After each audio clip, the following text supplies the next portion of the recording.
everybody, and welcome. This is the Apostate Prophet. How is everybody doing? Hope everybody is having a fantastic day, or night, or evening, or morning, or whatever you want to call it. David, what's up? How you doing? Hey, what's up? Good. What's up with you? Nothing. We were just chatting before you started about how there's so many things to cover that we can go live all day, every day, and never catch up. Yeah, there is indeed. Alhamdulillah. Why you want try? Yeah. You stuttering. All right. Hope everybody else is doing well as well. How is everybody doing? Quickly tell me. Why stuttering? IP is talking to the Jews. Yeah, I know. I'm late because the Jews, they bombed my day. They destroyed my home. That's why I'm too late. They bombed us. As Farfour would say. That's so messed up. It's just... that should be the new thing. hey, why are you guys late? The Jews bombed our house. Yeah. I had to cheat because the Jews bombed my house. The Jews destroyed my notebook. That's why I had to cheat. Dude, that's so messed up. People who didn't see yesterday's live stream are gonna they're gonna think we're just being jerks. Yeah, no, we're not being jerks. Maybe I should quickly caught cheating. I should quickly play that. This reminds me of that song. Wasn't me. But wasn't me. It was the Jews. Was the Jews. Hey, we should do a parody. It was the Jews. Yeah. So here, Farfour is caught cheating in class, and then he blames it on the Jews. Here.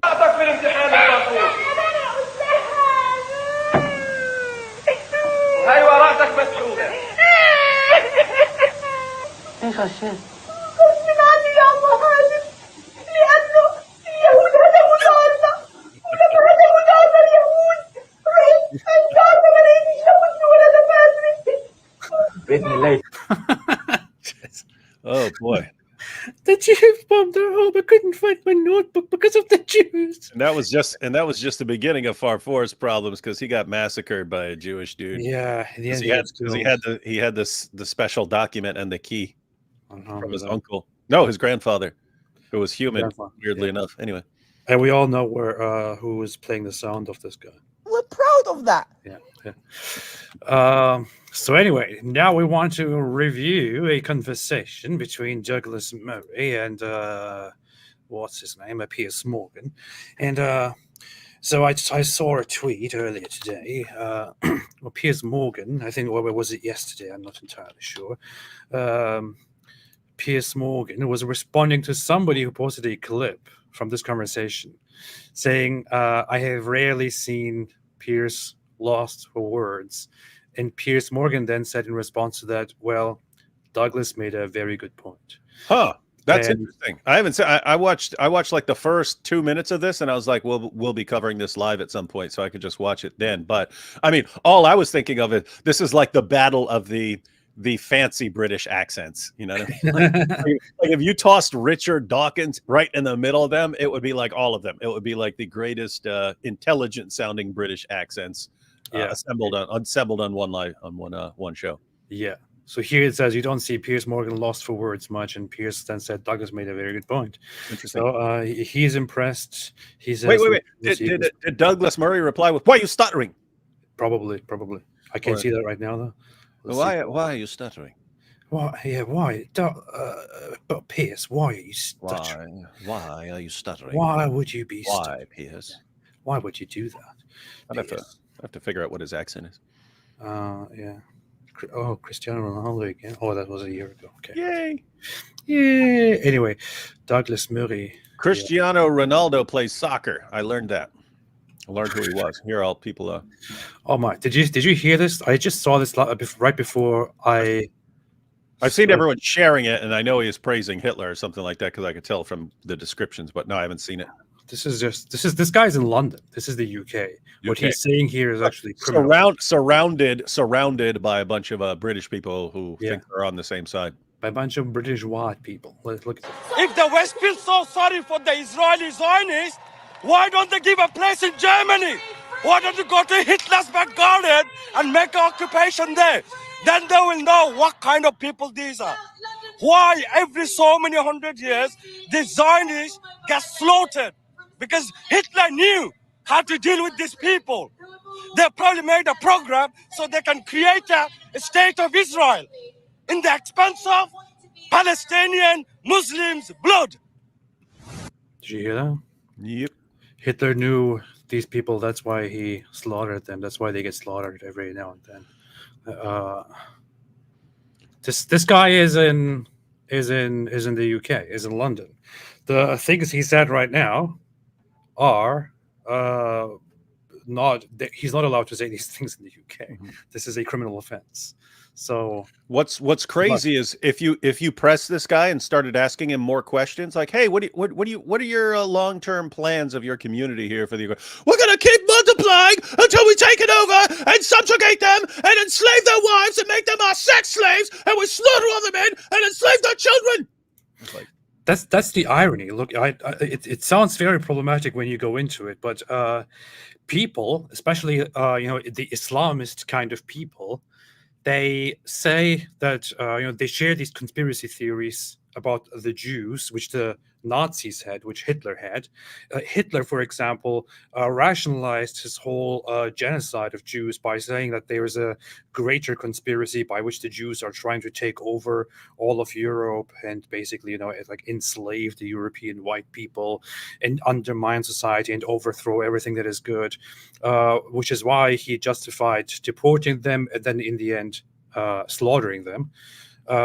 These guys seemingly agree with that, but the irony of all of that is that these same guys who do agree with that are the ones who actually believe and openly say that they want to undermine this society and change it fundamentally, overthrow things, and impose their own values. So, yeah, and that's why I've mentioned this before, but Douglas Murray said in his interview on trigonometry, he quoted someone else who said, "Tell me what you're accusing the Jews of, and I'll tell you what you're actually doing."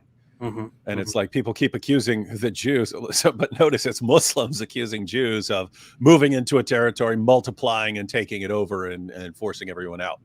Yeah. Which is how Islam has operated for 14 centuries. I mean, that's the story of Medina. That's how far back this goes. It is. And you know what's very funny? I'm not sure if I find it funny, but it's funny. Look at this, for example. Look at this graph here by Statista.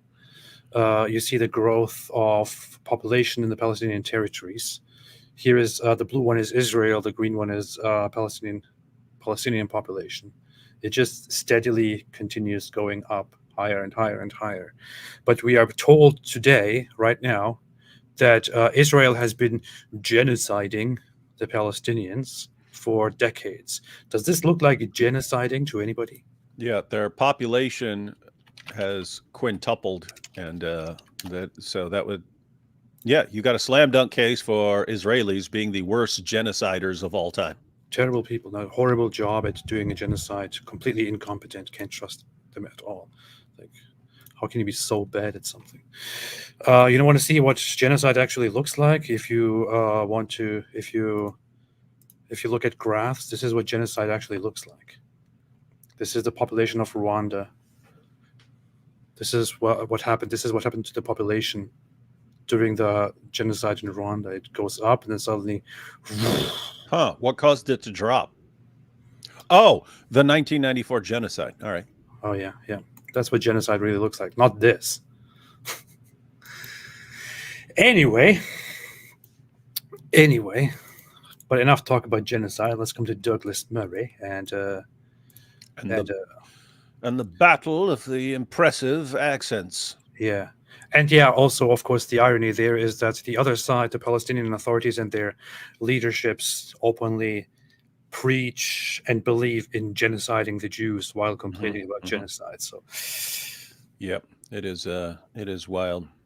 Yeah. By the way, is there a smarter sounding British a smarter sounding accent than the smart British accent? No. It's interesting because some of the other accents are some of the other British accents are among the dumbest sounding in the world, and yet they also simultaneously have the smartest sounding. You could say absolutely anything with a smart British accent. Big off, mate. Yeah. It's bollocks. Oh, hey, governor. Gonna bloody wet myself. Blah, blah, blah. Sound like the dumbest. I'm from West Virginia, like hillbillies all over, and I'm sitting there listening when I'm a kid, listening to, oh, hey, governor. Like, these guys sound like morons. Well, I'm joined now by Douglas Murray, who's on the Gaza border. Douglas, let me ask you first of all, why have you felt the need to go there? Well, I've covered every He's on vacation. Israeli conflict since the 2006 Lebanon war. I've covered lots of other conflicts as well. And this one is obviously an incredibly important conflict. It's one that is going to be crucial, not just for Israel, but for the region. And I like to see these things firsthand, as you know, Piers. I do. And I've read your stuff for many years about these kind of conflicts. Let me ask you, what's your feeling on the ground there? I know you've been with some of the IDF. What is your feeling about the motivation for this war from the Israeli side? Is it revenge? Is it something different? What are you picking up? Well, it's not revenge. I mean, I think the most obvious thing is I spent part of today at the kibbutz of near Oz. This is a kibbutz right down the road from here by the Gaza border, where there are about 400 residents. 80 of them. I think he's right at the border. He's like right at the Gaza border. Not sure. Is that behind him or is that in front of him? Yeah, I don't know. Did you just specify the directions? We'd have to pan around to see. Yeah. Were kidnapped on the 7th of October, and another 30 to 40 were murdered. And I went through the remains of their houses, saw all the blood spattered walls, and went through the charred remains of that village, that community. That was just one of the massacre sites. I went earlier past the massacre site of what you'll remember is there was a music festival, also near the Gaza border, which was taking place where so many hundreds of young people were having a rave and then were massacred, raped, mutilated, and again kidnapped and taken through the border into Gaza. So we by the way, we have still a lot of people who say that who deny that stuff like that happened. Although we have clear footage of it, we have video footage of people doing all the killing, the targeted killing, of mistreating their victims. We have the remains. We have so many statements, so many testimonies. We have statements from the interrogated Hamas terrorists. But there are people right now who are Hamas defenders who say, no, they didn't do anything bad. They didn't target civilians. And this just it's a clear indication of how people are willing to deny any atrocity immediately. Yeah, I've seen the video footage that shows that it was actually IDF Apache helicopters that were shooting all the people. You saw that, right? It got piles and piles of likes and shares, so it must be correct. One of the stupid things about it is that people who spread that conspiracy theory, they take a specific footage, a specific image, and say, "Look at this car; it is brutally destroyed. How can Hamas even do this? How can Hamas even be capable of this? Like they can shoot at it, they can burn it, but they cannot deform it like this." But the funny thing is, when you actually zoom out and look at all the vehicles, most vehicles look completely fine. Just shot and glasses broken, and holes visible here and there. But so, what that tells you is that the people who make these conspiracy theories and who then justify those conspiracy theories with their evidence, they are lying. They're clearly lying, and I'm not sure if they're lying to themselves too, or if they are just lying to everybody else, but they're lying. And this is how it starts. It is known that people deny things like the Holocaust, for example, but to deny something like this that happened in front of everybody's eyes, I don't know, man. You see the remnants of that appalling day everywhere around here. It's very hard to find a family anywhere in Israel that hasn't been directly or very closely related to the atrocities of that day. 1,400 civilians slaughtered in one day and thousands more injured is the sort of thing that that will have an effect on any society, it would be roughly comparative to, say, 20,000 people being killed in our own country. So it's a massive thing. It's a massive blow in Israel. The whole nation has felt it. And of course, people know that there needs to be an answer to this. And I think that's, well, you can hear behind me as I'm speaking some of that answer, the crump of artillery shells. And I can barely hear it. If I listen very closely, I hear like a little bass sound, like. But I mean, he's speaking into a microphone, so what he hears with his ears off in the distance, the microphone is designed not to pick up a ton of that stuff. Oh, but by the way, as you're talking about conspiracy theories and so on, the conspiracy theories increase based on how little you trust whoever is speaking. In other words, once you've decided that you can't trust Jews are all liars, and it's everything is a Jewish conspiracy. Then when Jews say, hey, 1,500 people were killed, it's a bunch of civilians. How do you believe that from people that you have already decided ahead of time are complete liars? Mm-hmm. And therefore you'll go with any conspiracy rather than believe anything they're saying. And so it's kind of, notice how it just snowballs, right? You go over there, Hamas goes over there, kills a bunch of people, GoPros it, brags about it, is proud of it, and then a few days later, nope, it's all a Jewish conspiracy. Why do you think it's a Jewish conspiracy? Because it's the Jews. The Jews, they always lie. They always lie. Everything they do is a lie. That's it, man. That's it. Here is what I'm talking about. Like, there's footage. There are tweets that were retweeted like so many thousands of times and liked by so many people, including by this insane person who is a disinformation agent for the Syrian government. She shared one of these conspiracy theories, and I will show you that in a second. But this is the extent of stupidity that these people rely on, and the extent of dishonesty that these people engage in. Like this woman here, Syrian girl, she says, Israel admits Apache helicopter fired on their own civilians running from the Supernova Music Festival. Breaking. Of course, since people only like to read this and say, whoa, what? And of course, when you attach a quote to it, it makes it even more credible. People immediately liked and retweeted it. The quote is completely made up. It doesn't appear in any report. It has no source at all. Nothing. It's completely made up. But here, it has 27 million views. 27 million views. 139,000 likes. And the community notes are still pending. So it looks like the community note system is not really working very well. It can't prevent massive disinformation campaigns like this. And it makes up a quote. It then links to Middle East Monitor, which is a very Palestine-biased website that often posts misinformation. That then links to Gray Zone, which is a far-left conspiracy theory website, and so on. And look, it says something like this. This is why we saw images of burned people inside their cars. Obviously, a gun does not make this damage, but an Israeli Apache helicopter does. Israel showed these images to journalists to justify their genocide in Gaza. And then she shows these cars that were taken away, carried, But she doesn't ever get to the original footage and show what we all could see immediately after the event, which is this. Now, does this look like anything she just described? It doesn't. Most of these cars are completely intact. They just have their windshields shot in and broken. And that's it. This is how dishonest people are. But it's too late now. Already thousands of people, maybe millions around the world, already believe this stupid conspiracy theory because it was spread on Twitter. Insane, man. I don't know. This makes me think I should start a whole anti-conspiracy theory channel. Yeah.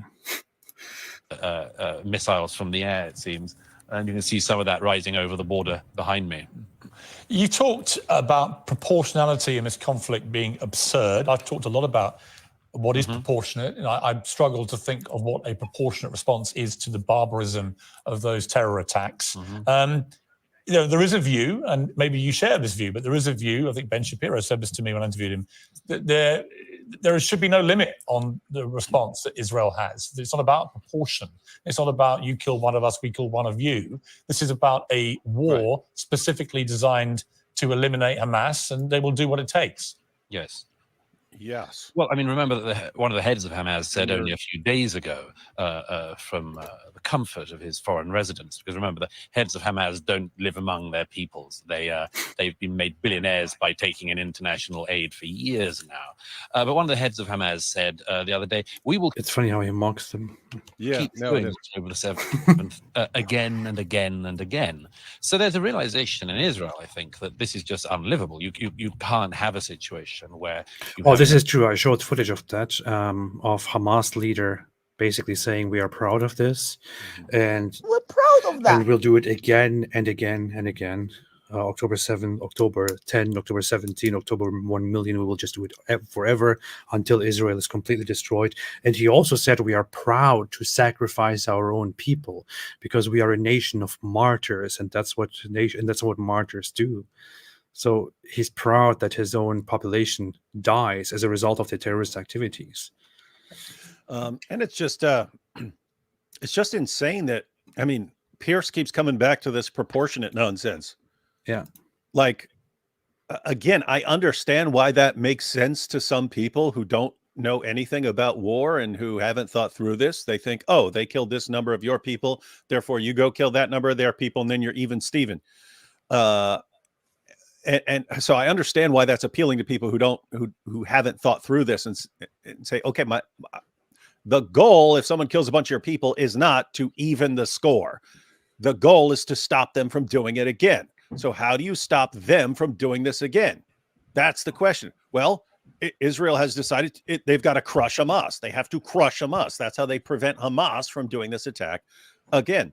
But Piers just presents it as like, some sort of weird theory by Ben Shapiro and possibly by Douglas Murray. Like, hey, everyone else says you have, it's proportionate. And but Ben Shapiro says you might want to go further than that.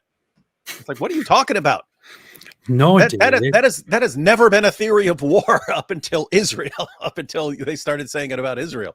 No, David. If Hamas killed 100 people, if Hamas killed 103,059 people, then Israel must respond to this only by killing 1,359 people.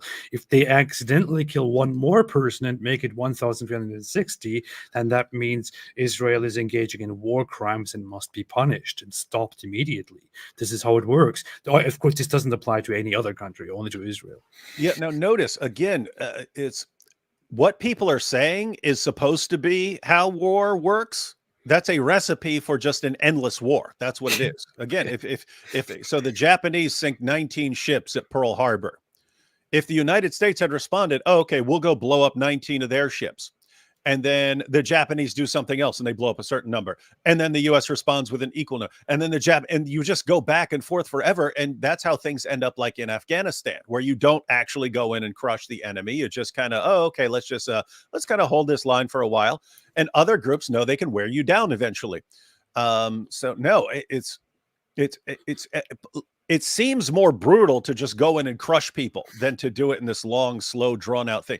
In the long run, it's I don't know. It seems less brutal to actually get it over with. You know what I mean? Yeah. Like just ripping off a bandage. Got to do something. Got to make hard decisions sometimes to avoid an endless series of terrorist attack, our response, terrorist attack, our response, terrorist attack, our response. How about crushing the terrorists? How about just crushing them? People have this whole thing. People seem to somehow because people like to be, or people tend to be very short-sighted. They have this whole myopic idea of they think, oh wait a minute, there's a lot of fighting going on right now. Lots of people are dying. No, we need ceasefire now, immediately, quickly. As soon as it emerges, they ask for ceasefire. Of course, as soon as Israel responds, that's when they ask for ceasefire.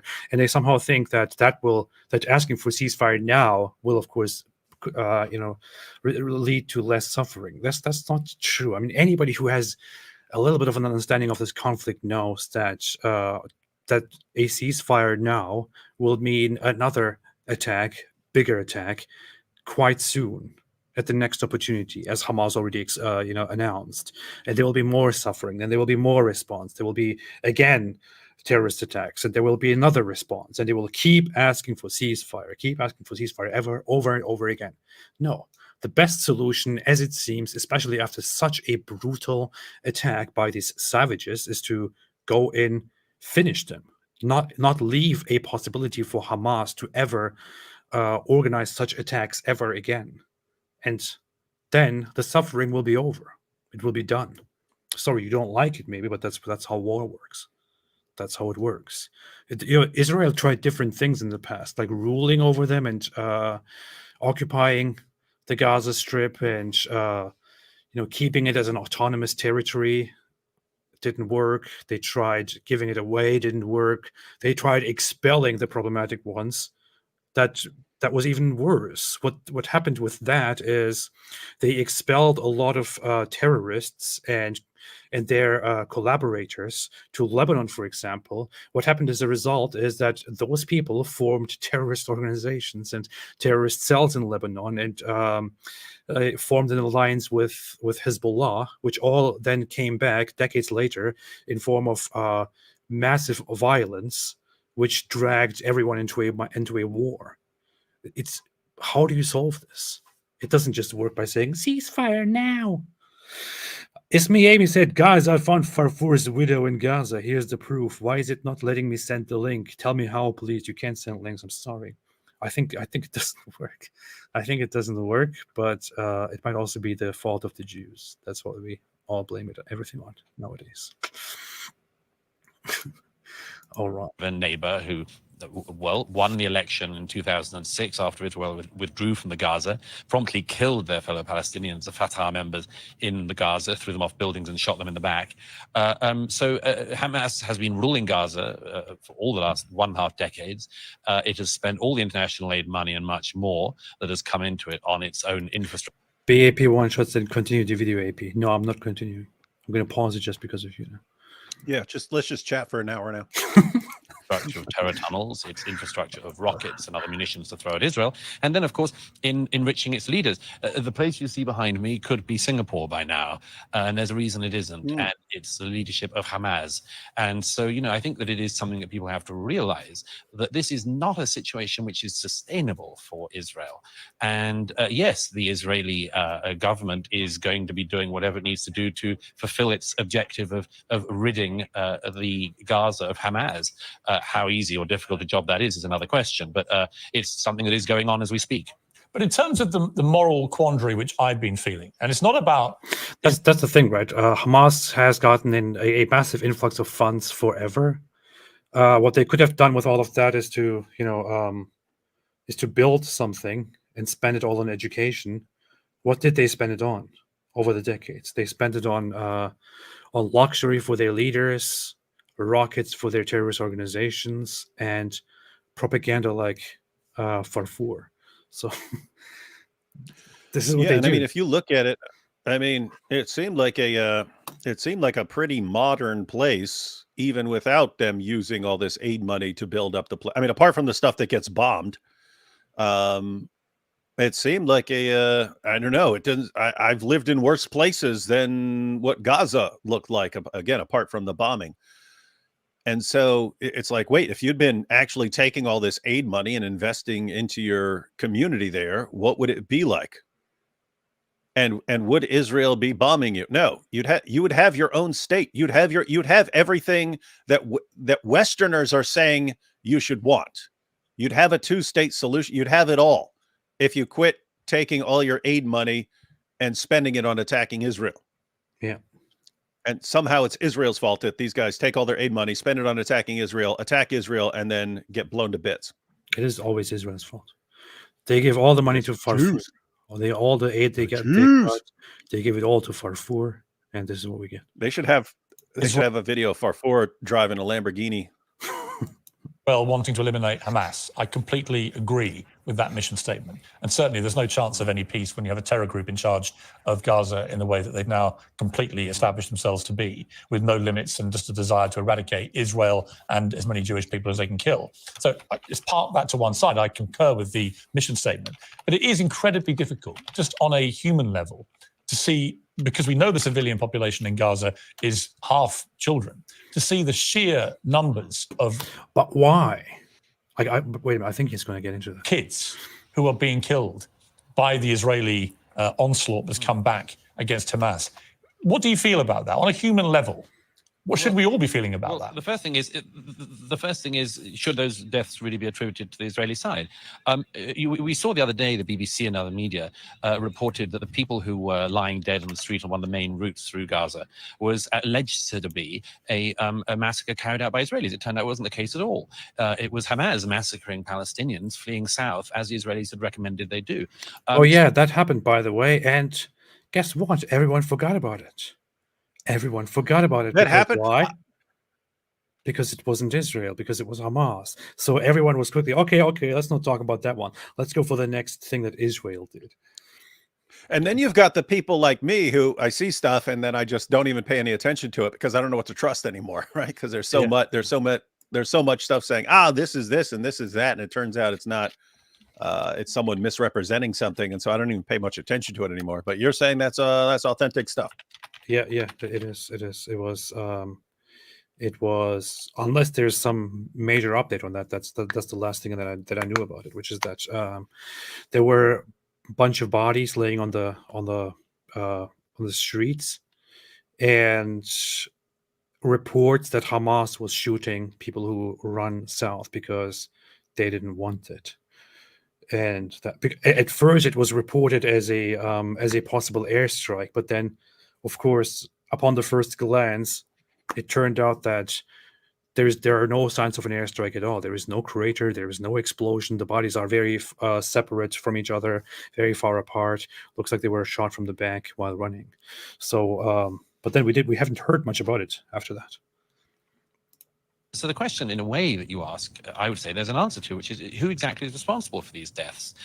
If you do, as Hamas does, decide to build bunkers and put rockets on them and then put hospitals on top of them, who exactly is responsible for that? Is it the Israelis in their response, or is it Hamas for doing that? If you do decide, as Hamas has done, to use all of these billions of dollars of international aid to build tunnels where you can hide, among other things, the kidnapped Israelis, who's responsible for the strikes that happen as a result and any civilian deaths? Is it the Israelis, or is it Hamas, who has been holding the Palestinian peoples of the Gaza hostage for the last 15 years and more? Again, I repeat this point. You know, a lot of what has been said about this seems to suggest that Hamas has no responsibility for this. You know, if you went into your neighbor's house. Stardust said, "Where is the evidence that Hamas killed their own people, Mr. AP?" So that's what I remember from the last thing that I read about it, and the evidence was mostly that it was Hamas, and there were citizens, there were Gazans calling in and reporting that Hamas is shooting at them. And there was no evidence that it was Israel. Israel was neither there nor were they targeting the place. So there were no signs of explosions or anything. Yeah. Ransacked it, raped your neighbors, killed some of them, took others into captivity, and then somebody said, that's not on, I'm going to do something in retaliation to that. You would bear the cost of that. You'd bear the price for that. The Israelis have the right to respond to such an atrocity. And I'm rather surprised, or at least I'm not surprised in a way, I'm disappointed as ever by the number of commentators in the UK and elsewhere who always use times like this to say things like, we've got to you know, this is a time for judicious voices. This is a time for calm and much more. I do always wonder if those people would say the same or feel the same if it was a bit closer to their own home. You know, if it wasn't a kibbutz down the road, like the one I was in earlier. Hold up here. What is this? IDF releases an audio recording of an officer in the Military Intelligence Directorate's Unit 504, which specializes in Hummint, speaking to a Gazan man, during which he describes how Hamas is preventing people from evacuating from the northern part of the Gaza Strip. Of course, people can't trust this because it's Israel. No, of course. That's the problem. If you can't trust anything, who in the Dawa community would trust this for a second? Yeah. Nothing. It's all staged. Right? الو كيفك؟ ايوه That hurts my ears. Yeah, it's terrible. انا عشان املك سلامتك بدي تنزل ضروري لاتجاه يونس. لوين؟ لاتجاه يونس ضروري. انا بديش تخاطر حالك فمن جانب بدي تنزل لاتجاه الجنوب لاتجاه يونس. نفكر كل الطرق طيب. يا عمي محل ما انت موجود فيه خطر. انت لازم وين سكر الطريق؟ Hamas? Where's the road blocked? Hamas? Yes. Hamas blocks the road. Robot voice. Robot voice. All the kids love the robot voice. This is such poor quality. What are they talking on? I'm really wondering. No, they deliberately distort the IDF guy's voice so that he can't be recognized later. Yeah, but even the caller's voice is very. It's a phone call. What are you expecting, man? I don't know, man. Guy's probably got his iPhone right here, and he's got this. He's recording on this other iPhone and stuff. Perfect audio, man. Hey, that should be the response. It should be like, okay, if the IDF were faking this, don't you think they come up with better quality? Yeah. But the IDF, the same guys that control. That's what the IDF wants you to think. All of Hollywood. No, but that's what the IDF wants you to think. Yeah.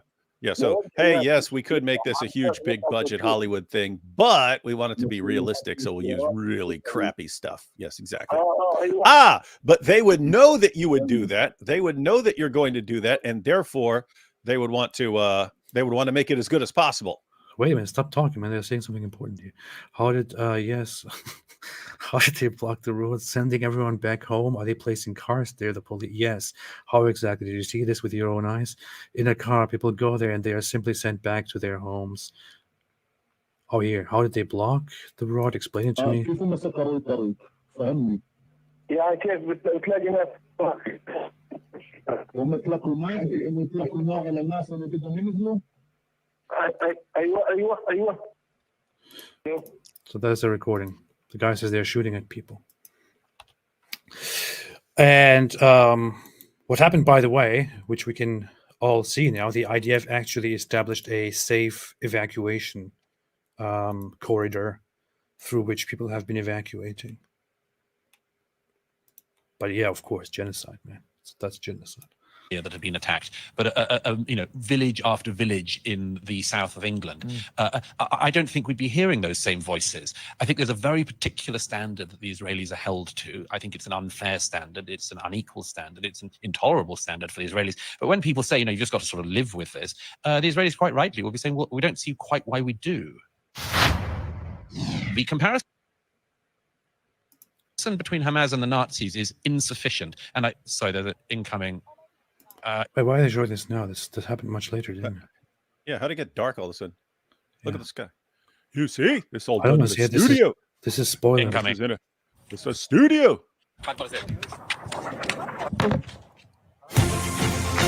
Why did they do this? Why? Stop ruining it, man. That happened much later here. I know this.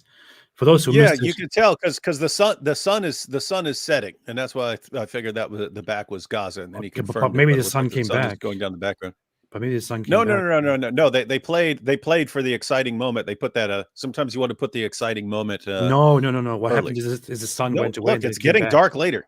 Okay, but the sun came back. It didn't. The sun goes in a muddy pool. Why don't you learn anything? By the way, why did he run? That would have been a perfect opportunity to put his arms up in the air and go, yeah, come get me, come get me. Results cowards! In Israel a few weeks ago. But having watched the videos of the unedited footage, which I was one of the journalists was sadly allowed to see the other day, I can tell you one thing: the comparison between Hamas and the Nazis is insufficient. And sorry, there's an incoming. Look at him. Get safe. You hear the rocket? Could you imagine? Could you imagine if a rocket hit him? You see, this is what happens when you stand against the hawk and the hekmah. The hawk and the hekmah. Yeah, this was actually a truth bomb coming, but it couldn't drop. Incoming. The Nazis is Douglas Murray gets hit with a truth bomb. Yeah, incoming. that's messed up, man. Get safe, Douglas. I think they have a shelter right next to where they are recording. So Yeah, they probably do. Mhm. yeah. You know what's funny? I saw this clip. As soon as this happened, as soon as this was streamed or broadcast, you could see tweets and posts of people saying, "You see how scared he is." Whereas this other person who is a Palestinian or who is an Arab who recorded something at some other time, he was not scared. He didn't run to hide. Like, what kind of idiotic mindset is that? Like, it's like apparently it's humiliating. It's gay. It's weak to look out for your safety, to get out of the way when a rocket comes and could possibly hit you. You're supposed to stand there and possibly die. That's what makes you a man. That's what makes you a reliable, good person. Yep. That's why that's why all the Dawa guys go out and join the jihad. Yeah. Oh no, they don't. They sit at home in front of their computers because they long for war. But no, they join in their hearts. Yeah, we fight with our Day here in hearts. London on Saturday. Do you think it should go ahead? Well, my own view is that it shouldn't, and it shouldn't because What should go ahead? What are you saying? Armistice I don't know, Day you here keep in London interrupting him. on Saturday marches, and specifically the one planned for Armistice Day I here was in talking about the London march. on Saturday. Okay. Do you think it should go ahead? Well, my own view is that it shouldn't, and it shouldn't because it's not because it should be banned, but because it's a grotesque insult to the British people. It's a deliberately provocative day to choose for such a march. It's a deliberately. Oh, that is happening right now, by the way, right? Oh, that happened today or yesterday or whatever. The day that is now over. And there were That's when they apparently do that's when they do the poppies or whatever, right? Something like that. Yeah. There were 300,000 people marching apparently in London, and lots of provocations happened. And of course, this will completely change the mind of Israel, and Israel will be like, "Oh, you know what? After these people rallied over there in London, we have decided to do a ceasefire." Guess what? Won't happen. Provocative march. As the Telegraph showed just yesterday, around half of the organizers of the march are themselves linked with Hamas, which isn't at all surprising. We have Hamas commanders, after all, who live in London very safely, often on welfare. So, yes, I think it's an intolerable march. It's intolerable provocation to the British public and the British government and the British police, by the way, who Saturday after Saturday have been made to put up with unbelievable taunting and abuse from the marchers. It's very clear by now, Piers, that what is happening is that every week the crowds are pushing and seeing if they can push the police further and further, harder and harder, and be more and more provocative. And they're managing to do that. But this is culminating this weekend. And here's the thing. I don't think, and I certainly read and hear, that large numbers of the British public are just not going to put up with this. This is such Hamasophobic speech. It's disgusting almost. Yeah, it's disgusting. Absolutely. Anti-Hamas bigotry.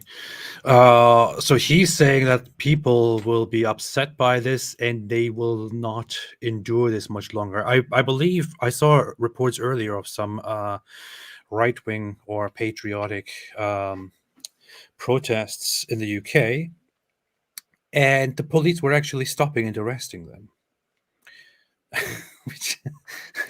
Which they couldn't do, with all the terrorism supporting, Hamas supporting, jihadists supporting protesters that were going around and waving their ISIS flags and their Al Qaeda flags and their Hamas flags and all that. They couldn't stop all of that, but they actually did stop and arrest people who were saying no to that. I think that's what happened, right? Yeah, I think he's right though. I don't think it's going to last. I don't think people are going to put up with it forever. I think people are going to get sick of it. It might be interesting. Matter of fact, I could probably take care of that. I'll go to the march. I'll dress up like a jihadi, and I'll go to the head of the march, and I'll say, "All right, follow me, everyone. Let's go!" And everyone will just follow me, and I'll march them all right onto a big boat. You just sail them right down to Gaza. Alhamdulillah. Boom, problem solved. Then all the Alhamdulillah. people who are supporting Gaza can support Gaza directly. Oh, this is, by the way, footage of report and footage of people in Gaza fleeing south under the guidance of the Israeli Defense Forces of the IDF in a safe corridor. Because prior to that, they were scared to go south. Yeah, and that and means that guys, Israel is bad at first. this is still very, very easy to settle. Get the women and kids to safe spots, preferably across the border or at least in the south, and Hamas surrenders and hands over the hostages. Done. It's done. Problem solved. How is that not on the table? You're getting crushed. The goal of, your goal as Israel is to have the enemy surrender, just like the goal in World War II was for the Nazis to surrender. You fight them until they surrender, and then you can make conditions that keep them from ever doing that to you again. Mm-hmm. It's very simple. How is Hamas surrendering not on the table as far as what people are arguing should be the case? They went and massacred those people. They're terrorists. They're terrorists. And the entire world should be calling on them to surrender. That's it. That's the only path forward. You're Hamas-phobic. Pick you up on that. Diverted away from Whitehall, but let me pick you up on that, because it's interesting. Because you, like me, have been a very vocal, and passionate defender of free speech, and we know that includes that you have to accept that other people you may vehemently disagree with have a right to free speech. Christopher Hitchens, someone that you and I both admire. This isn't this. No, I'm going to come to my question. But Christopher Hitchens said the only thing that should be upheld at all costs and without qualification is the right of free expression, because if that goes, then so do all other claims of right as well. Now, what was interesting to me, I've been on a bit of a journey this week about what I really think about this, and Nicholas Soames actually said something that really made me sit up and take notice and change my mind about it, actually, because he's Churchill's grandson. He's a conservative. And he said strongly yesterday that he thinks the march should be allowed to go ahead because the very freedoms that the people on Armistice Day who we honour, who gave their lives in the wars, they did so to preserve the freedoms of people like those marchers, the ones who are not being violent, the ones who are not showing pro-Hamas stuff. What a discussion, man. But, And by the way, Douglas didn't even say it should be illegal or something like that. You should just say you shouldn't do it because it's horrible. He's saying you shouldn't be doing that because it's horrible. That's what he's saying. Yeah. Look at this. Look at this stuff. This is the kind of stuff that people are posting, who just want to give people this whole idea of Israel is causing massacres. Now, what happened? Let's see. 1948, Israel declared independence during a civil war started by the Arabs, upon which the Arabs declared war on Israel, and Israel kicked their butts and took much more than they were supposed to take. 1956, Egypt closed the Suez Canal, which was until that point a neutral international canal, and which was perceived as a provocation, upon which Israel attacked and took over and opened it again. Winning. And they occupied the Sinai Peninsula. But then later got back out of it because the people didn't like it. Still winning. Israel did it in 1967. 1967 is very funny. That is the 6-Day War. That is when Egypt, Jordan, and Syria were openly and secretly conspiring to wage war in Israel. We're deploying armies, we're making mutual pacts, and were Egypt once again provoked by closing the Straits of Tiran, I believe, to Israel. Israel, perceiving all of these things, made a preemptive strike and kicked their butts once again in 6 days. Winning. 1982. What happened in 1982? 1982 was Lebanon. I don't know, but I think it's winning. Lebanon. What happened was that from South Lebanon, terrorist activity was very heavily increased, upon which Israel, since it didn't stop, invaded southern Lebanon, which caused the Lebanon War. That's what happened. All they do is win, win, win, win, win. 2002 was during the Second Intifada, which was the bloodiest uprising from the Palestinian side. So not sure what exactly Israel did here. 2008 was what was 2008? 2008 was the first.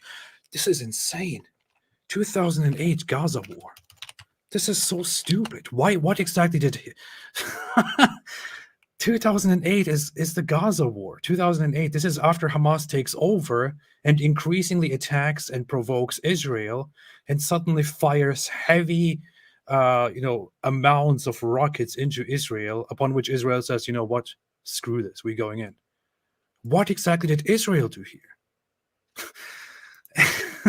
I think they won. Man, Hey, is this where Charlie Sheen is from? It seems like an entire nation of Charlie Sheens I don't know. who can't stop winning against Probably the surrounding Arabs. What was 2014? 2014 was Israel. That's Charlie 2014. Sheen. That was Charlie Sheen.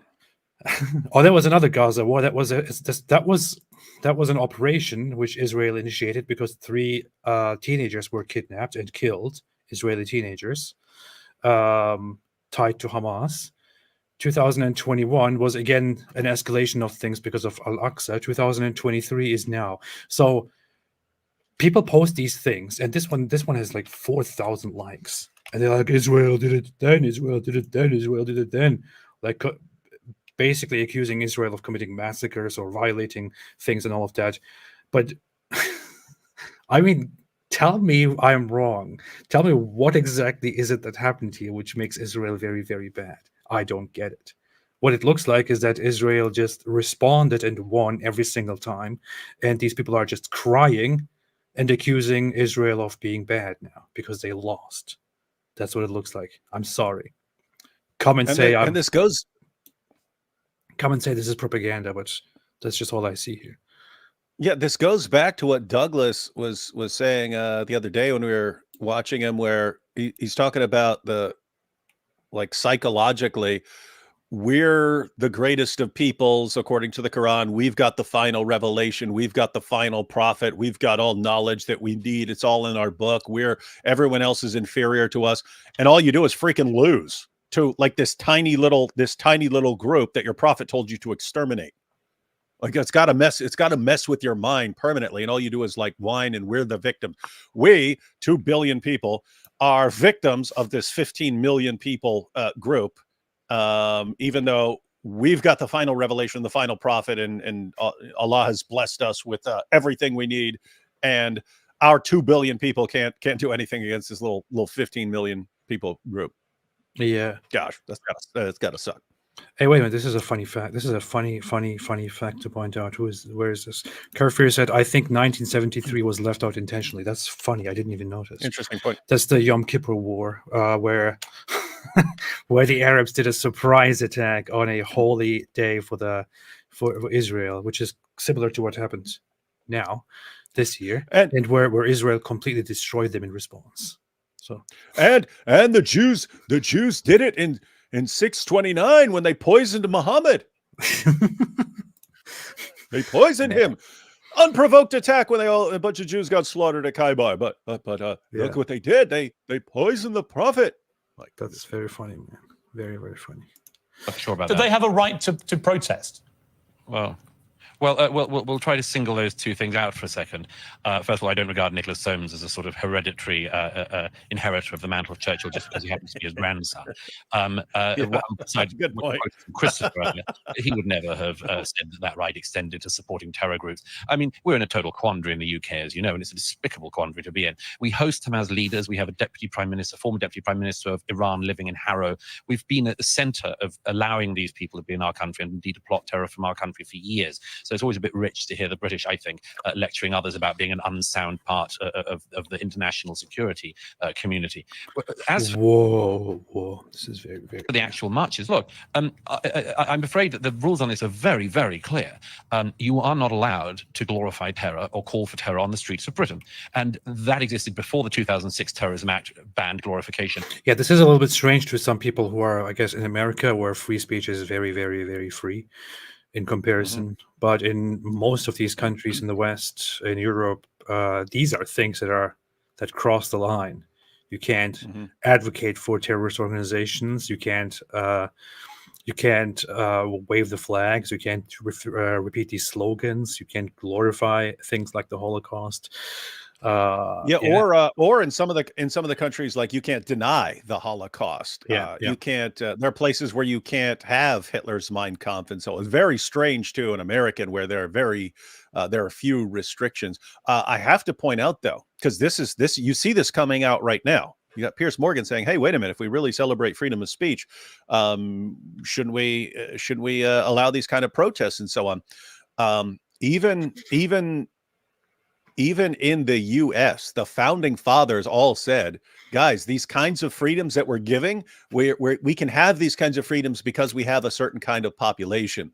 If we don't have that, it won't work." They said this over. You can go down the line of the founding fathers.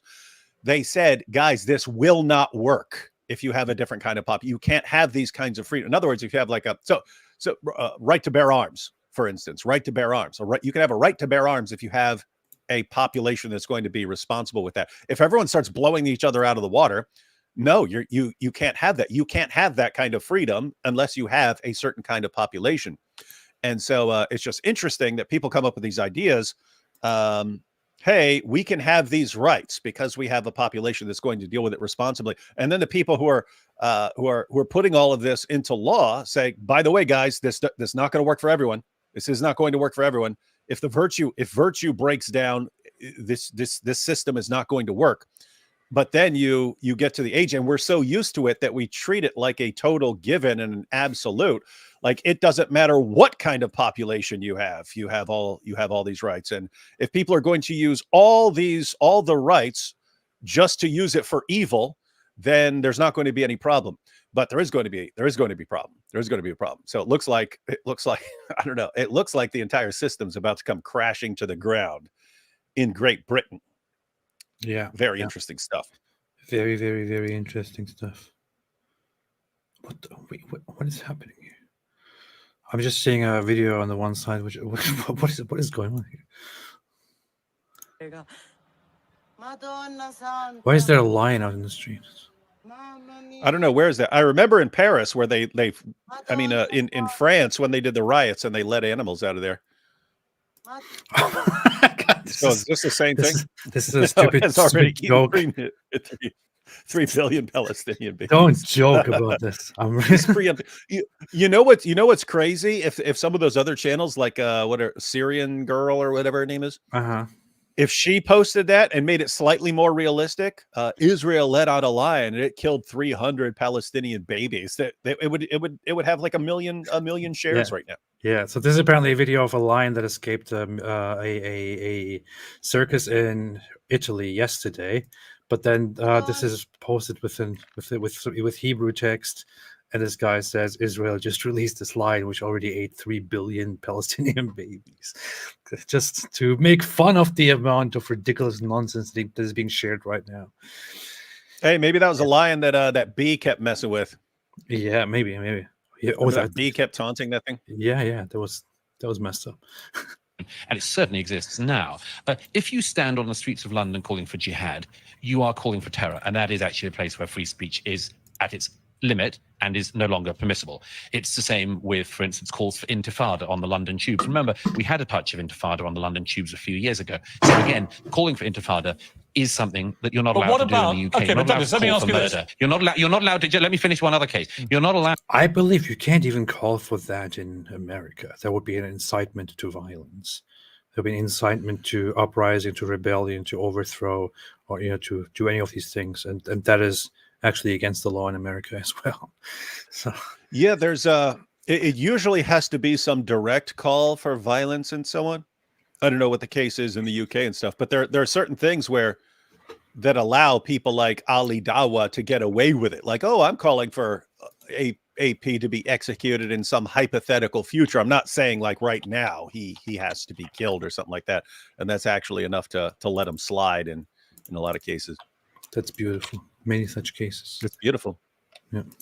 allowed to stand on the streets We're of London proud of that. and call for the murder of Jews or any other minority. No. And yet people have been getting away with this No, but Saturday the- after but these Saturday. are- and, right. and are the police arresting people? No. Right. No, they're not. The police last week said, we're outnumbered. Right, so that is a key point. The police have said, Met Commissioner Samart Rowley said, the laws created by Parliament are clear. There is no absolute power to ban protest. Therefore, there will be a protest this weekend. But the laws are also there to stop people brazenly supporting terrorism. So if people were to use a pro-Hamas banner or chant pro-Hamas sentiment, that would be against the current... Yeah, this is so...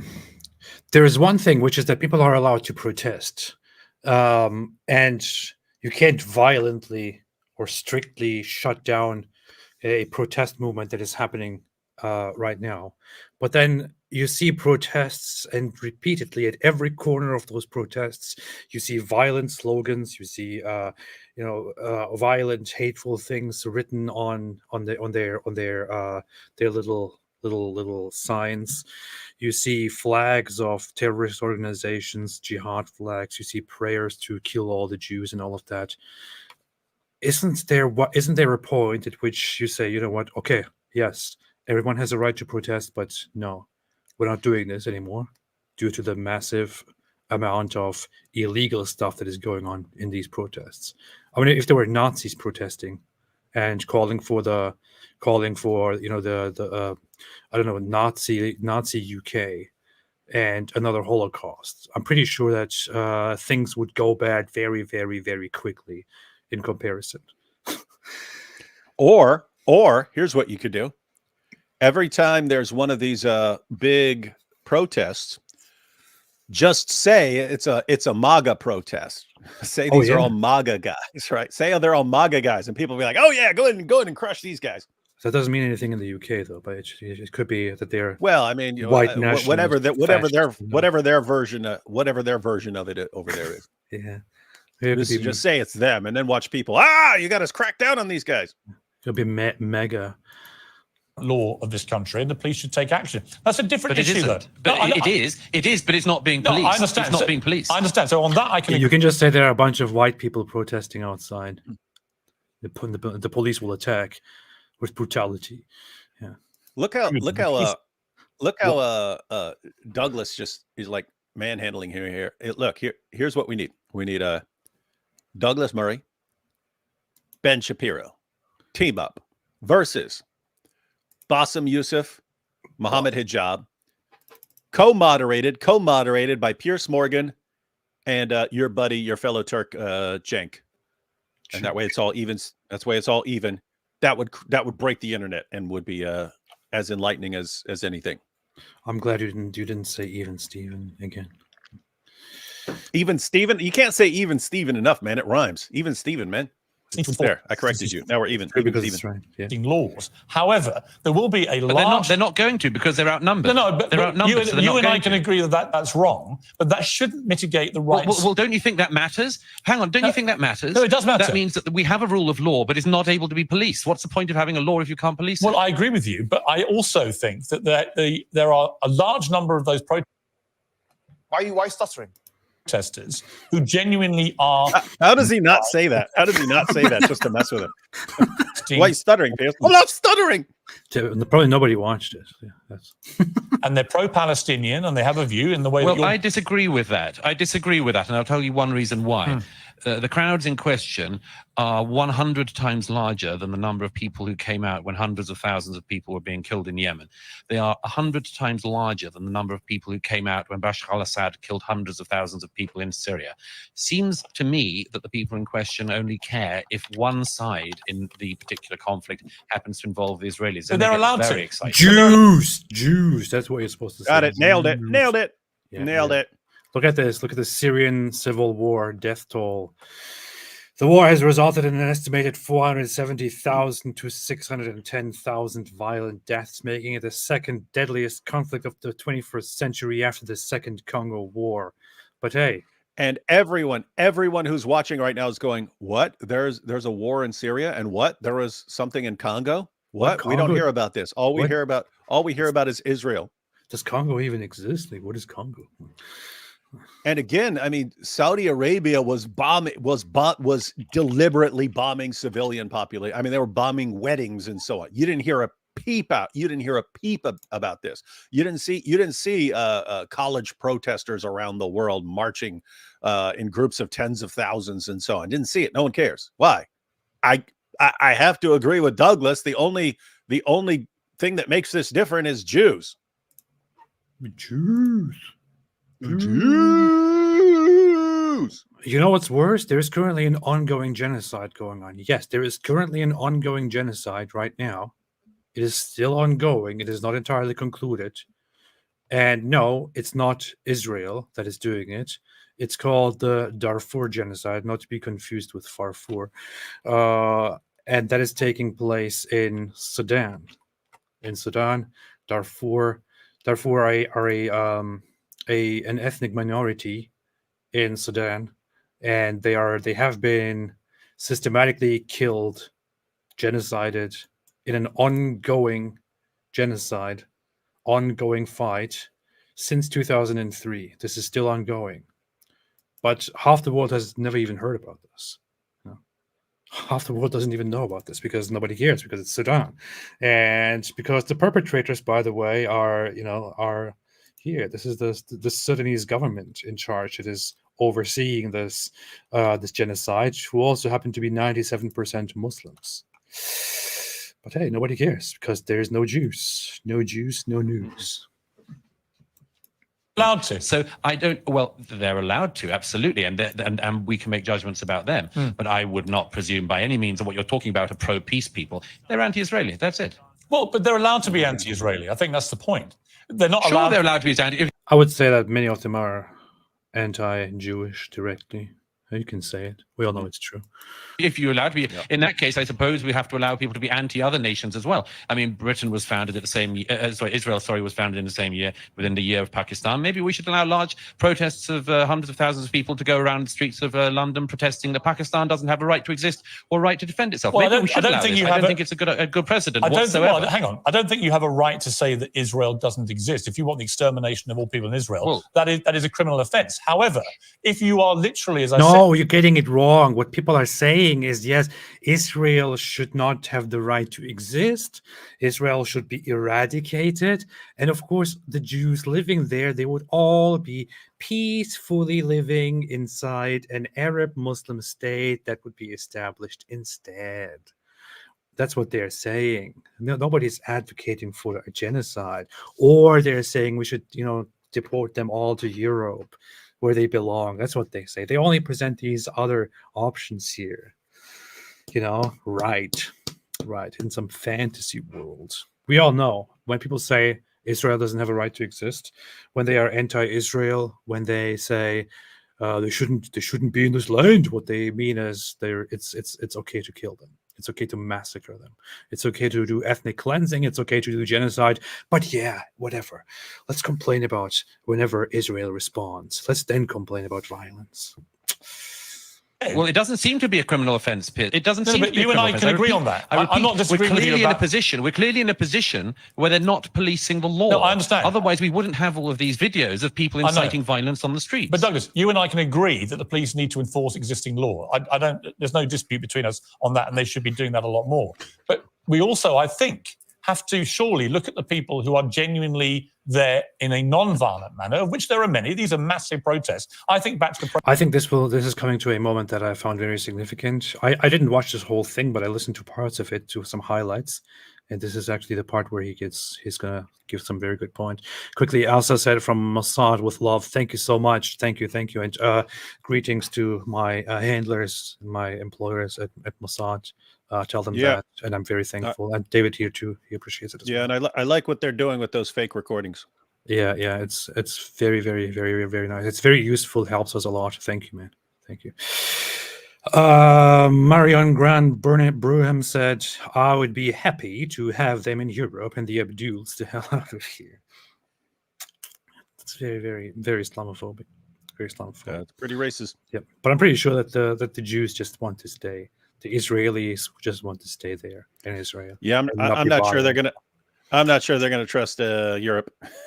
Yeah. They I mean, look around. especially, I mean, just especially this year, we have all seen why exactly a home for Jews was probably a very good idea. Was probably necessary.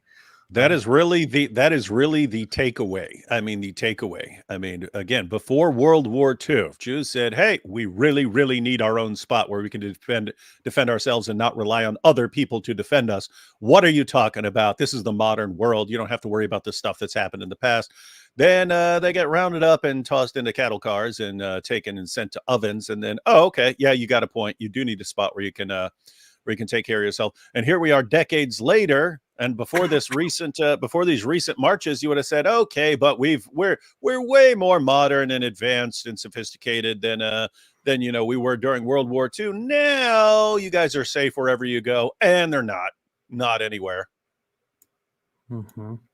His servant said, "Our ancestors in the West would be in shock at our immigration policies." Indeed. You don't even have to go very far. Just people 50 years ago would be in shock at what is happening today. Yeah, here in the U.S., they'll even let a Turkish German in here. I know, it's disgusting, man. So weird. So disgusting. Terrible. We must end the occupation of America by Turkish Germans. Sir TDS says, "From the river to the sea is about the erasure of an entire state, genocide." Yeah, but you can't say that. That's very, very pro-Zionist, and that means you are advocating for genocide. DR said, "Day 21 of asking for Prophet Tales Part 2, Patreon. How about this? If your concern is quality, just add a special thanks at the end and list donors." Okay, I'm gonna do it. I'm gonna do it. Thank you for reminding me, DR. I'm gonna do it. Mickey Martyr said, "I want you to know you'll pay for what you did to my cousin." To Farfour. Isn't Mickey Martyr a cooler name than Farfour? Yeah, it is. It actually is. It is.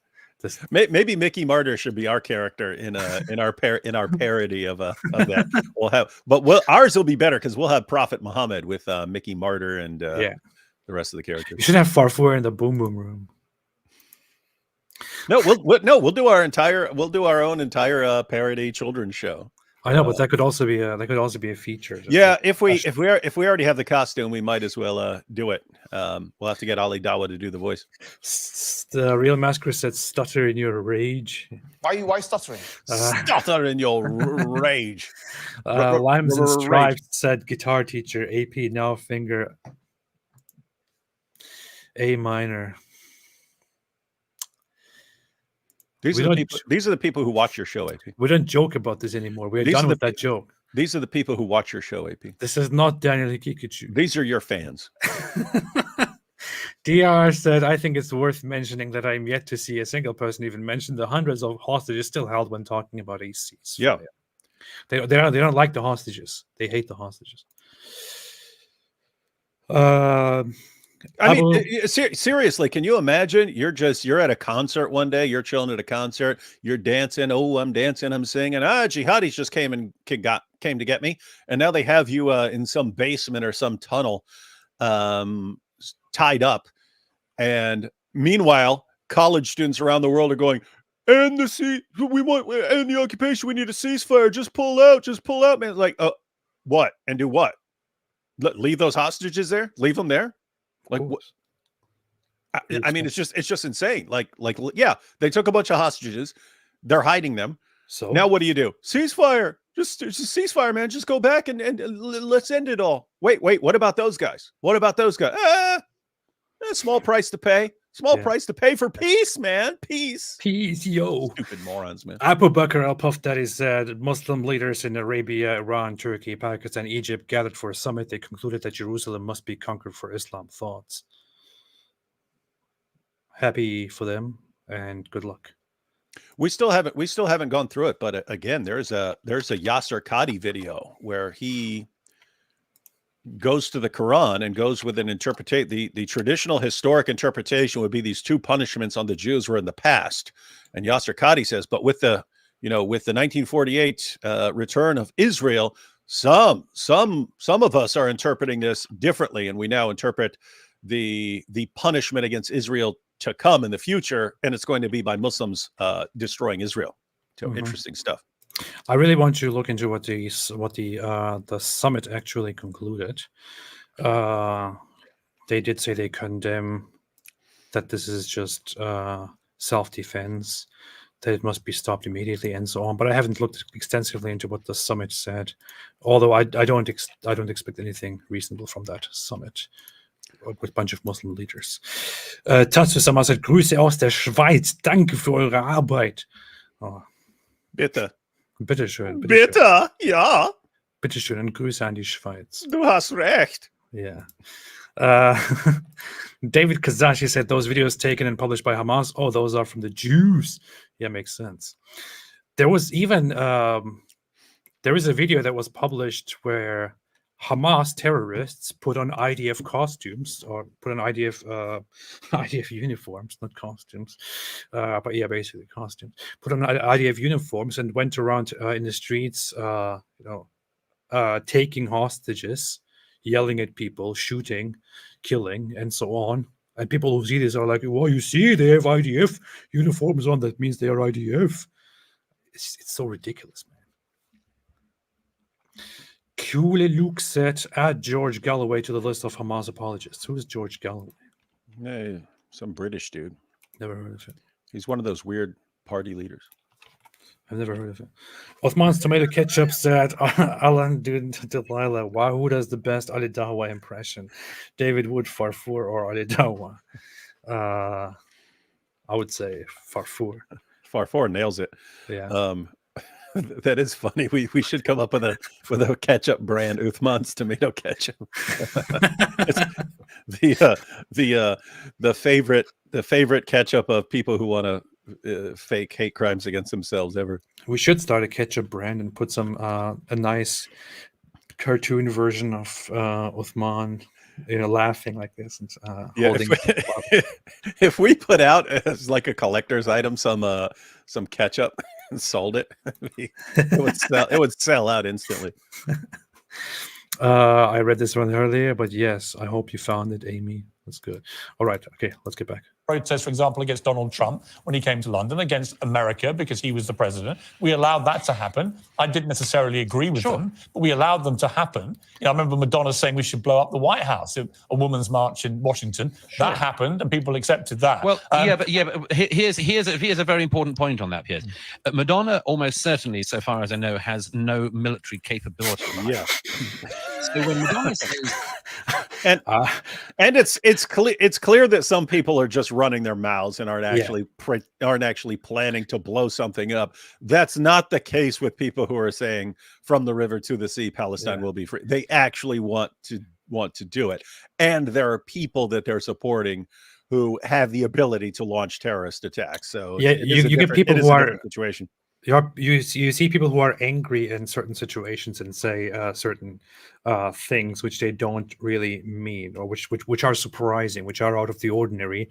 On the other hand, you have, for example, these pro-Hamas protesters or pro-Palestine or anti-Israel protesters who say things that people have been saying forever, such as kill the Jews, massacre them, from the river to the sea, no Israel, and so on. So these are serious things, not comparable to that. Michael Stein said Ben & Jerry's came out with a flavor after Daniel called Toddler Toffee Crunch. Maybe we need to make like a bunch of fake products and do some commercials for them. Yeah. Madonna looks very interesting nowadays, by the way. So I don't think I wouldn't expect anything here. Anyway, I'd like to blow up the White House. It's a piece of... You see? He wants to blow up the White House. When you've just had the largest massacre of Jews since the Holocaust, and you have Hamas supporters and others marching through London calling for it to happen again, that does matter because there is a capability. So there is a difference, isn't there? Well, there is, but I don't think that all of these protesters are pro-Hamas. And the difference is whether or not you have a large artillery behind you. Yeah, but you don't honestly think they're all pro-Hamas, these people? Well, I think that anyone who, for instance, chants things like "from the river to the sea" is in fact yes, but they're not all doing that, or is criminally ignorant. This is weak.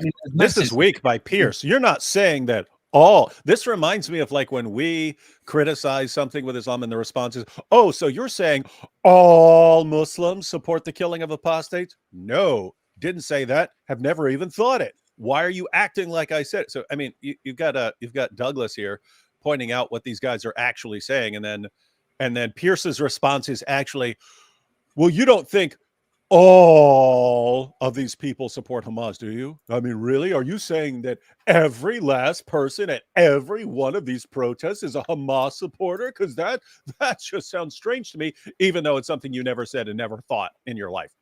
Yeah, yeah. Pretty dopey. Who, for instance, chants things like "from the river to the sea" is in fact Yes, but they're what not you all describe. doing that. Or I think I want to. They're not all doing that. I want to listen to this part again. I think this is. I whether think or you're not you have making, a but I don't. matter, because there is a capability. So there is a difference, isn't there? Well, there is, but I don't think that all of these protesters are Right. pro-Hamas. And the difference Yeah, is but I whether or think you're not you have a making- large artillery behind Yeah, but you. you don't honestly think they're all pro-Hamas, these people. Well, I think that anyone who, for instance, chants things like "from the river to the sea" is in fact Yes, but they're what not you all describe, doing that. or is criminally ignorant. Oh well, they are. I mean, there's masses of videos of them marching. So there is the thing, right? There is a problem. There is a it's complicated. I mean, when people go out there and shout all of these supposedly anti-Zionist, and they don't even know what they mean by anti-Zionist. They don't know what anti-Zionist actually means. Many of them. I'm not saying all. Lots of them do, and they. So you're saying all of them? But the thing is, lots of those people who make these very anti-Jewish remarks and shout anti-Jewish slogans and anti-Israel slogans, many of these people are indeed ignorant. Even people who say, free, free Palestine, from the river to the sea, Palestine will be free. Many of these people don't actually know what that stands for, especially in the West, where people ignorantly and stupidly just want to join in on doing whatever is currently in fashion, whatever is currently the new justice, social justice thing. They don't actually know what that stands for. But then a lot of them also do know it and still say it. But it's really hard to I don't know to really predict, to really say how many of these people know what they're doing and how many of these people are ignorant. But there is so much ignorance in the world that you can't rule that out. Past Westminster. But you can't just support the Nazis and then get away with saying, well, I didn't know. Grabby last and that's the distinction you can make. It's they are either knowingly or unknowingly supporting Hamas, right? Some of them are unknowingly supporting Hamas. Yeah. But the point is, and when I say supporting, I don't mean they're vocally saying we agree with Hamas. I mean, Hamas has a grand strategy: launch a terrorist attack, run for cover, let other people get killed in the backlash, the response from Israel, and then point fingers and say, look what Israel does. Look what Israel does. The protesters in general, whether they know what they're supporting or not, are supporting that. They're supporting that entire the entire plan of Hamas. Yeah. This is funny.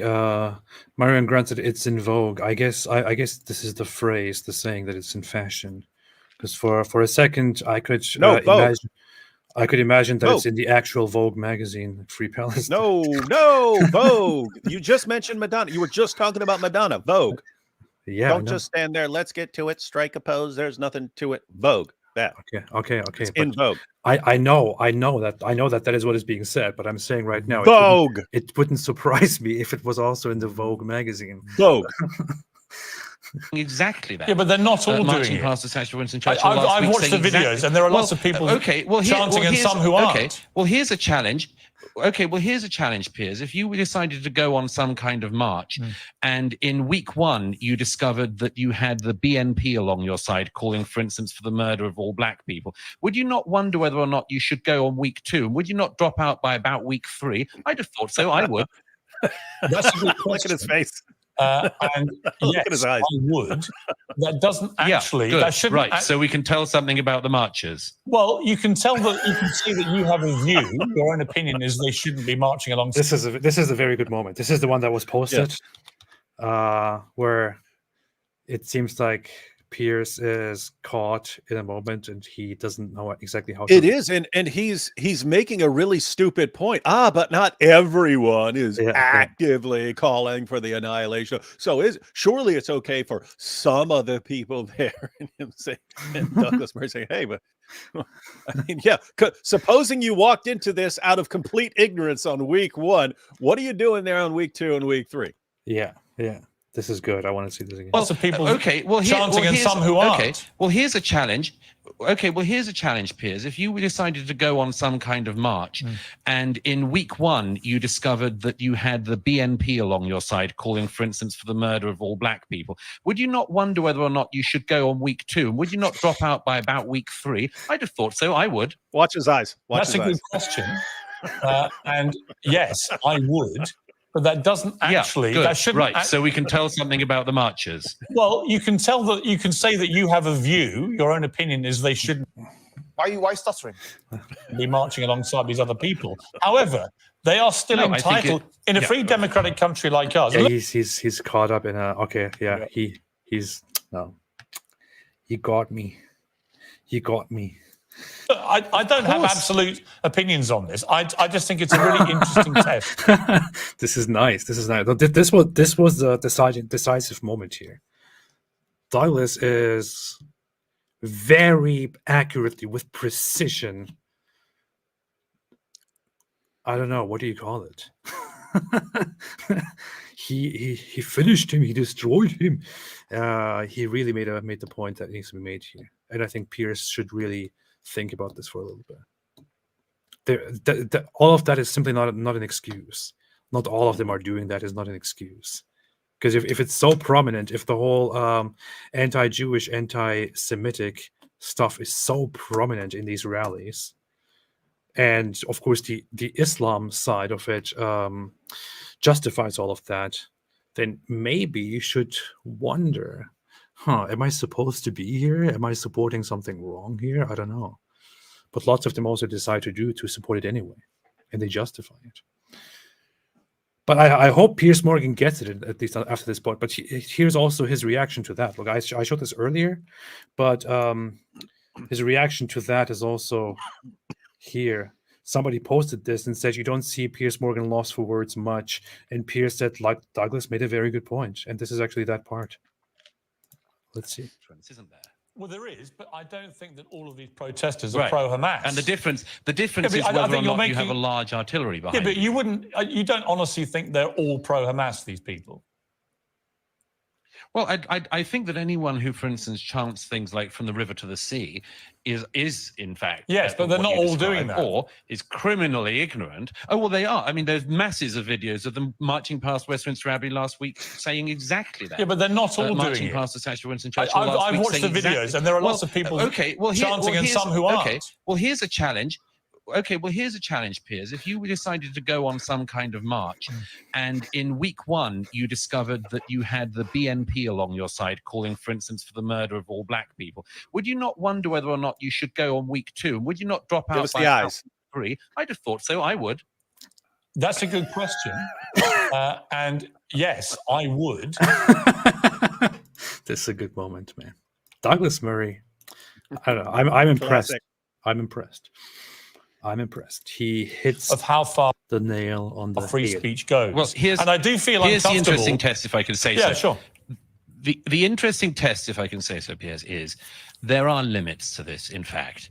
You are not allowed to glorify the murder of people on the streets of Britain. You are not allowed to be a member of a prescribed terrorist group in Britain. But I return to the point I made at the start. We allow it. I repeat, we have Hamas commanders living in the UK who take welfare in the UK and use it to commit terror. Why are they not locked up? Because we have laws that we don't pursue. Yeah. We have criminal charges that we don't use. The person in particular I'm thinking of, Mohammed Sawalha, got British citizenship. You're meant to sign a form saying you're a person of good character to become a British citizen. Can you say that somebody who was a former military... Chanel said, funny AP, just do not understand that David Wood is against the Jews. David, why didn't you tell me that you are against the Jews this whole time? Well, you've just do not understand. And is it David Wood, is DW David Wood, or is it Daily Wire? I don't know. What is it? I don't know, but you just don't understand this comment. Yeah, don't be obscene. We don't want to talk about body parts here now. So Hey, what is hey, this even P.O. about? Hey, P.O. Chanel too. we just don't understand what the heck you're talking about here. Just get out of here, man. Yeah.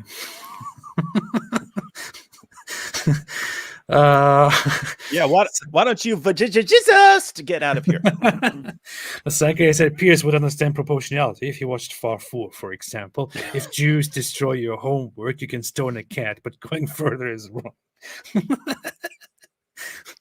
So I would like to see Piers Morgan's reaction to Far 4. I wonder if he's aware of it.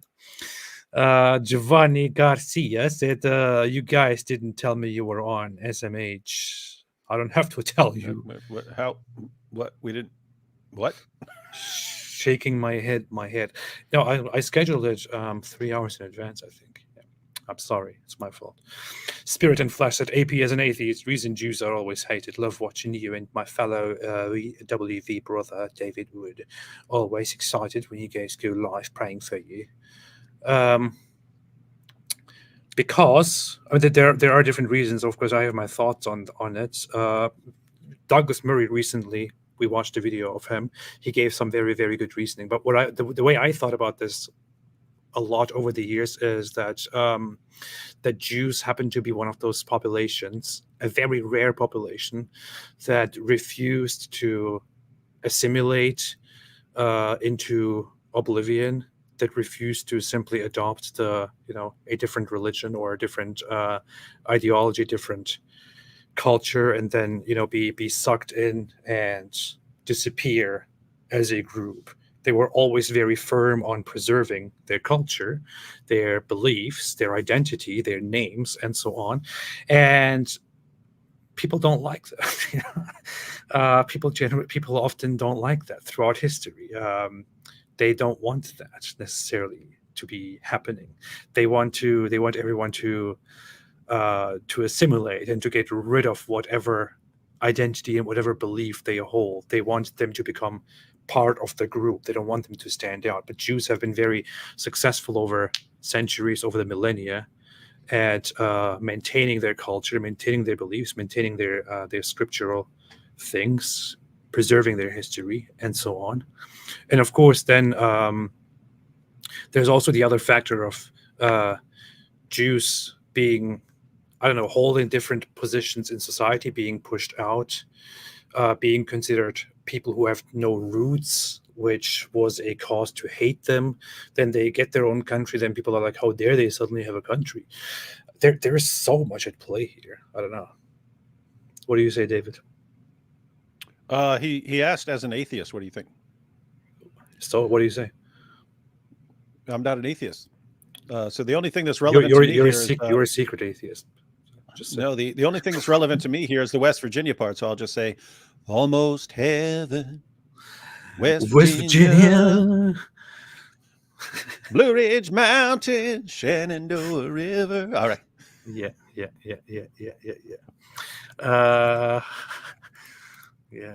We listened to that when we were driving, because I listen to that every day, at least 5 times. Gordon's bulldozer said, nah, he should be rolling in a Bugatti like bottom G. Yeah, even Far 4. Othman's tomato ketchup said October 7 was Islamic attack on Jews. 14 million Jews, 1,400 killed, 2 billion Muslims. Proportional response would be 200,000 Muslims. Proportionality is idiocy.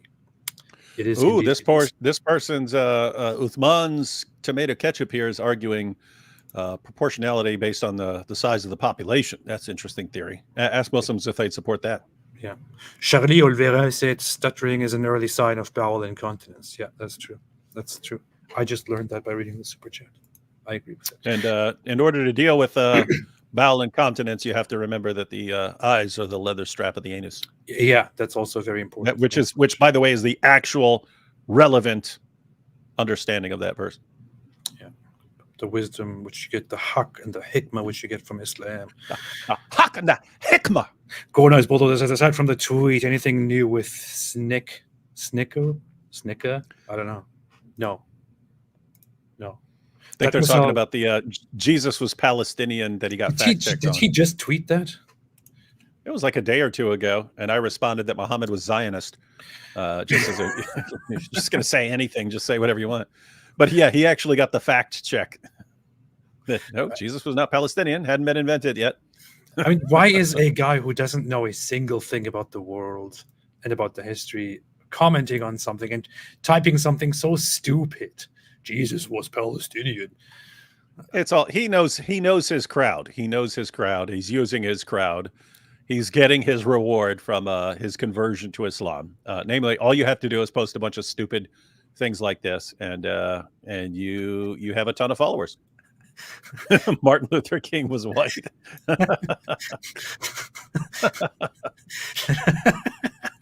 This is good. Far for the mouse approves. False, he was an Israeli Jew. Read the Bible, you're welcome. Jesus was Palestinian. I mean, what a stupid comment. And this is funny to be corrected by the community notes this way.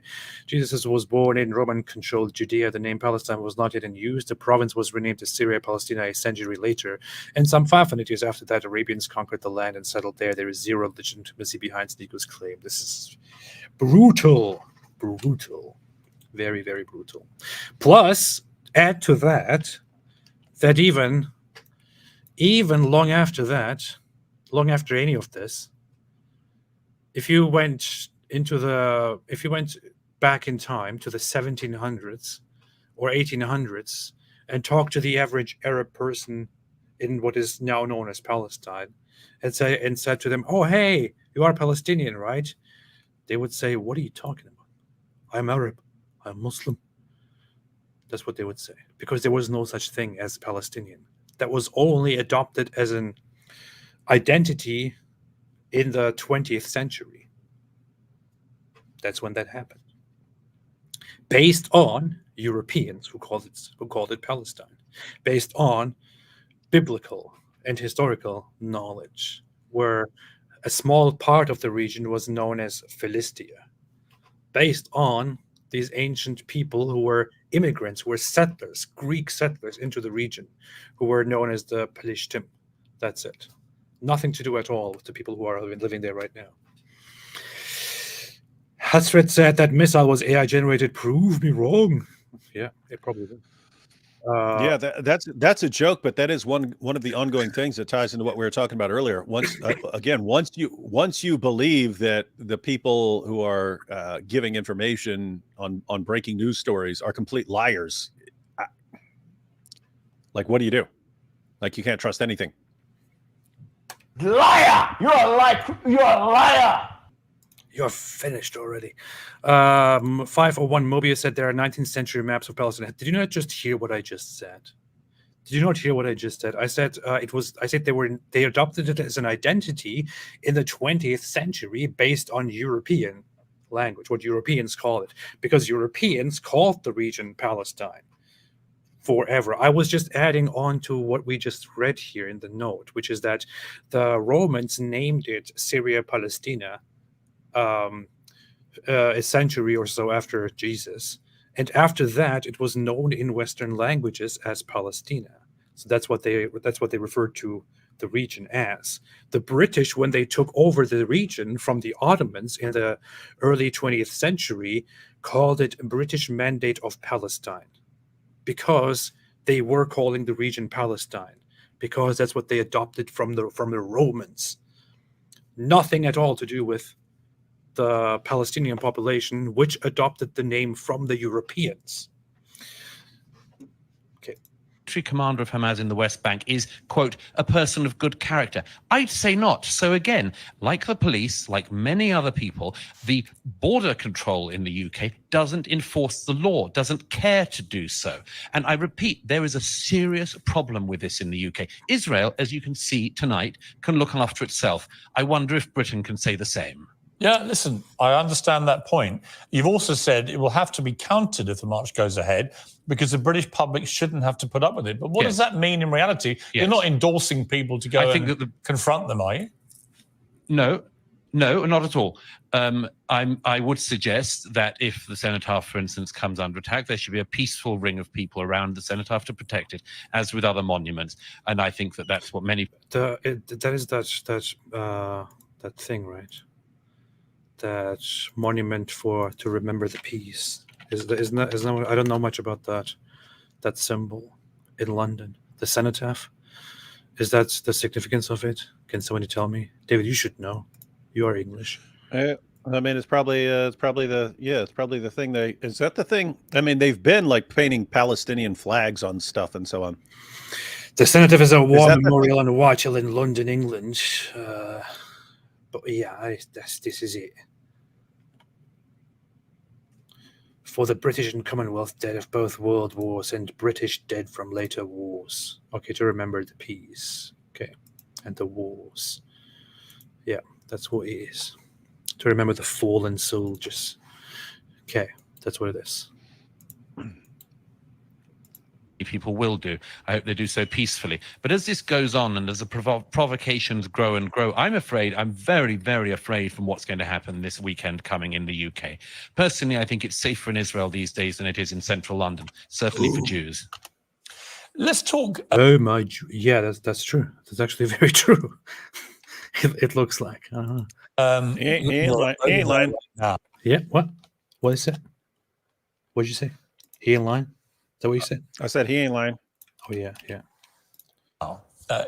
What concerns me about what Israel is doing is not their efforts to get rid of Hamas, but because of the particular nature of Hamas embedding themselves amongst civilian populations with the massive amounts of civilian casualties that will inevitably come, and that figure will grow and grow and grow.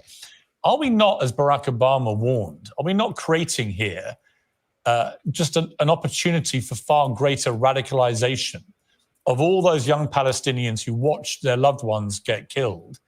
Why would we imagine that at the end of all this, they're going to want to do anything other than to become a new version of Hamas in wanting to exact revenge for what happened? This is a thing. I mean, I guess he asked the question to just be devil's advocate here. But it's always... I don't know, the question is what should be done instead, right? What should Israel be doing instead in response to all of this? What exactly should be done? It shouldn't be Israel's responsibility to protect the civilians and their lives. It was already Israel already gave the warning and said evacuate. The instructions to evacuate started on October 7, on the same day, or on October 8, and they have been saying it the entire time. And there are still massive numbers of civilians in the north who are bombed. To their families. Well, two things. One is, if you just follow the logic of what Barack Obama said, then you just shouldn't do anything. If you're Israel, you should be attacked and just sit back and say, great, we'll wait for the next one. But the second and more important thing is, your question supposes that there is a sort of peaceful Palestinian population in the Gaza who would love a two-state solution, and then a few bad apples in Hamas.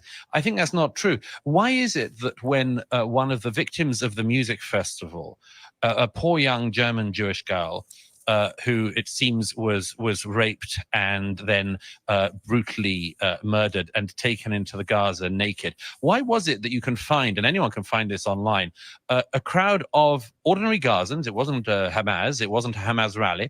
Ordinary Gazans spitting on her body, hitting her body, mutilating her body further as it went down the street. Does that strike you, Piers, as a placid population of peacenik types who are just desperate?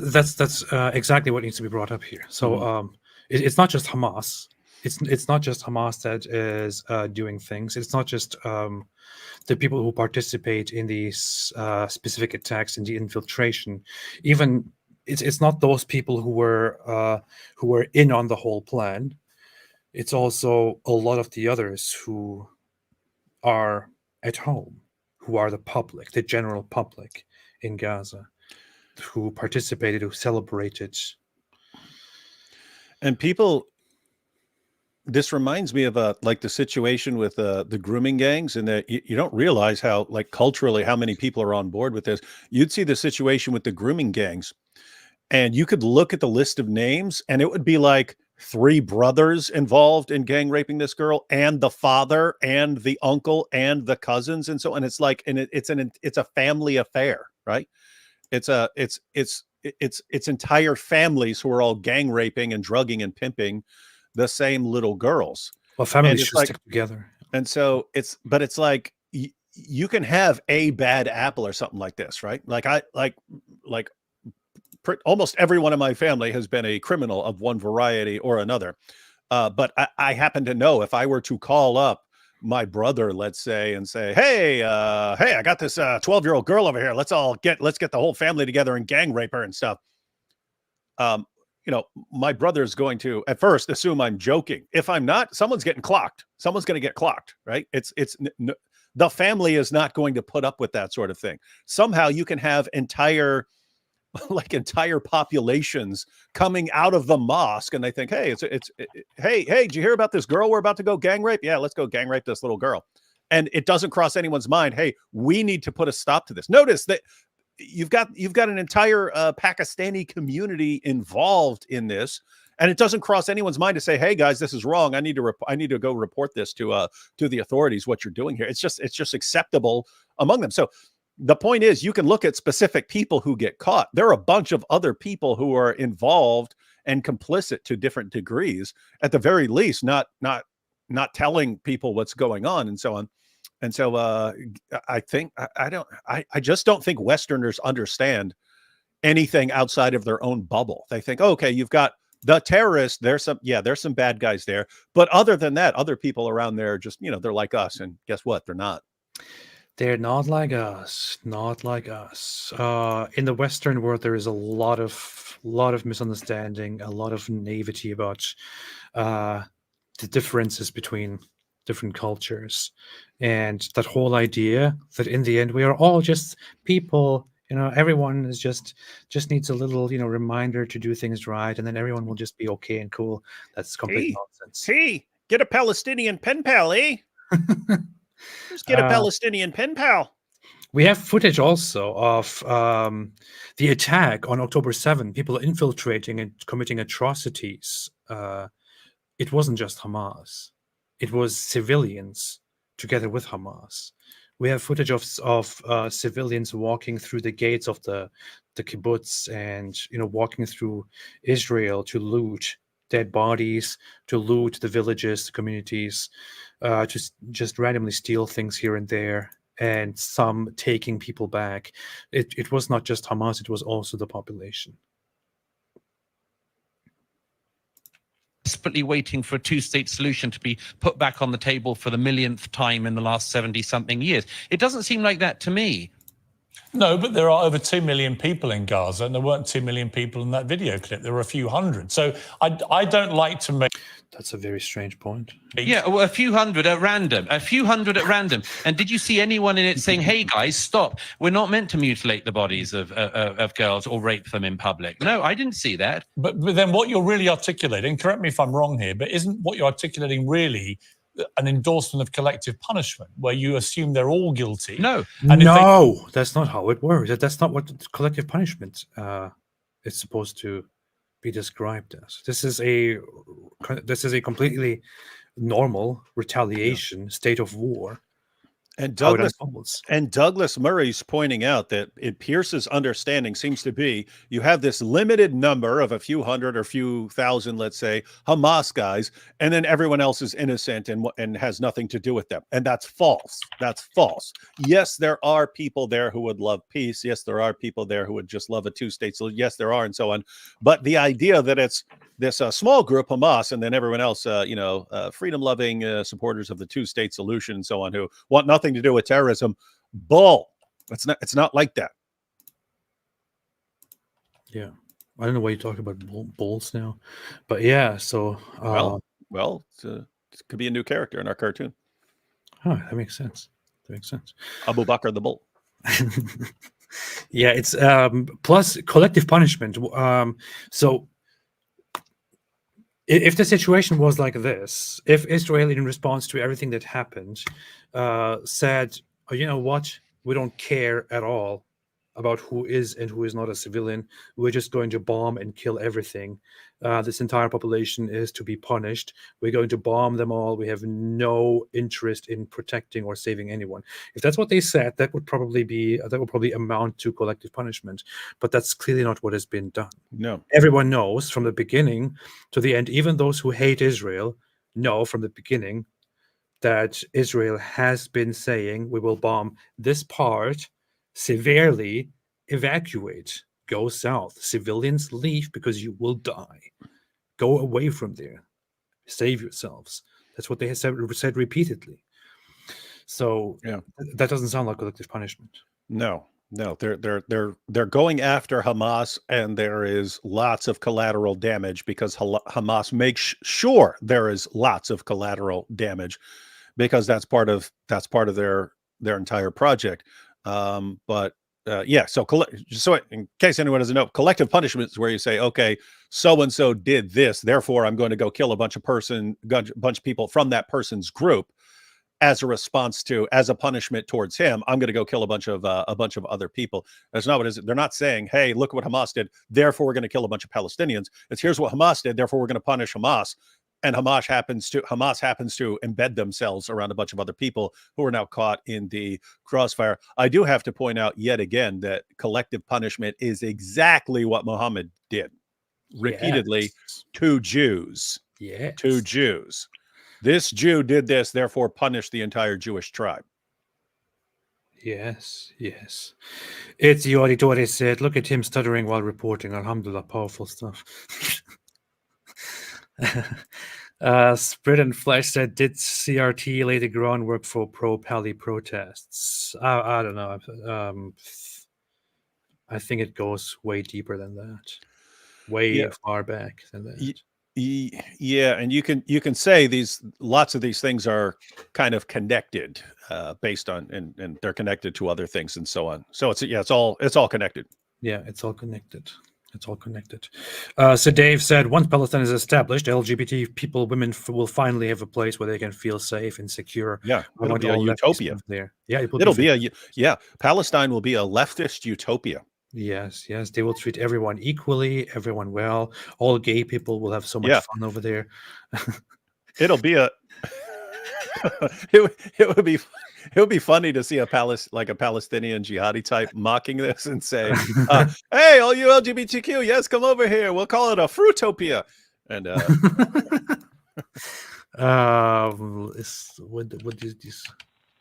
Oh yeah, this is one of those videos of this is camera footage from the Israeli community, the kibbutz, and here are these are not Hamas. These are random Gazan civilians that just broke into Israel and run into the community. Some have guns. Some might be Hamas. Many are not. They just go in there. Hey, let's go in there. There's an old man with his. Look at this one. This guy's on a cane. Oh, we'll smack a Jew with my cane. Yeah, let's take their stuff and maybe I can still manage to rape one of those Jewish girls in my old age. And look, they were trying to get that. They got the little walking gate open. They were trying to get the bigger gate open to drive cars through it. Yeah. That's not just the Hamas terrorists here, bro. That's not just the terrorists. No, there's Hamas, and then there's all the people who hate them. Yeah, here are civilians going around taking random things belonging to Israelis from the community. People just, getting a bunch of stuff, filling stuff in their backpacks, taking motorbikes with them. I don't know. It's not just Hamas. Civilians participated in this. Civilians celebrated it. I don't want to show the video one more time, but you can see the most significant sign of that when you see the videos of civilians everywhere here celebrating while these Hamas members they're condemning. They're condemning. Have dead or unconscious bodies of Israelis on the back of their trucks. These civilians everywhere are celebrating it and like, yeah, Allahu Akbar.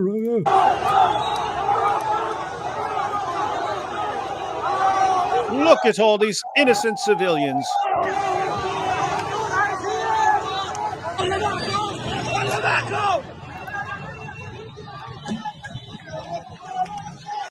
Poor civilians. Okay, I don't want to show bodies because I already got many of my live streams lately age restricted. I don't want to do that again. But yeah, there are bodies in there.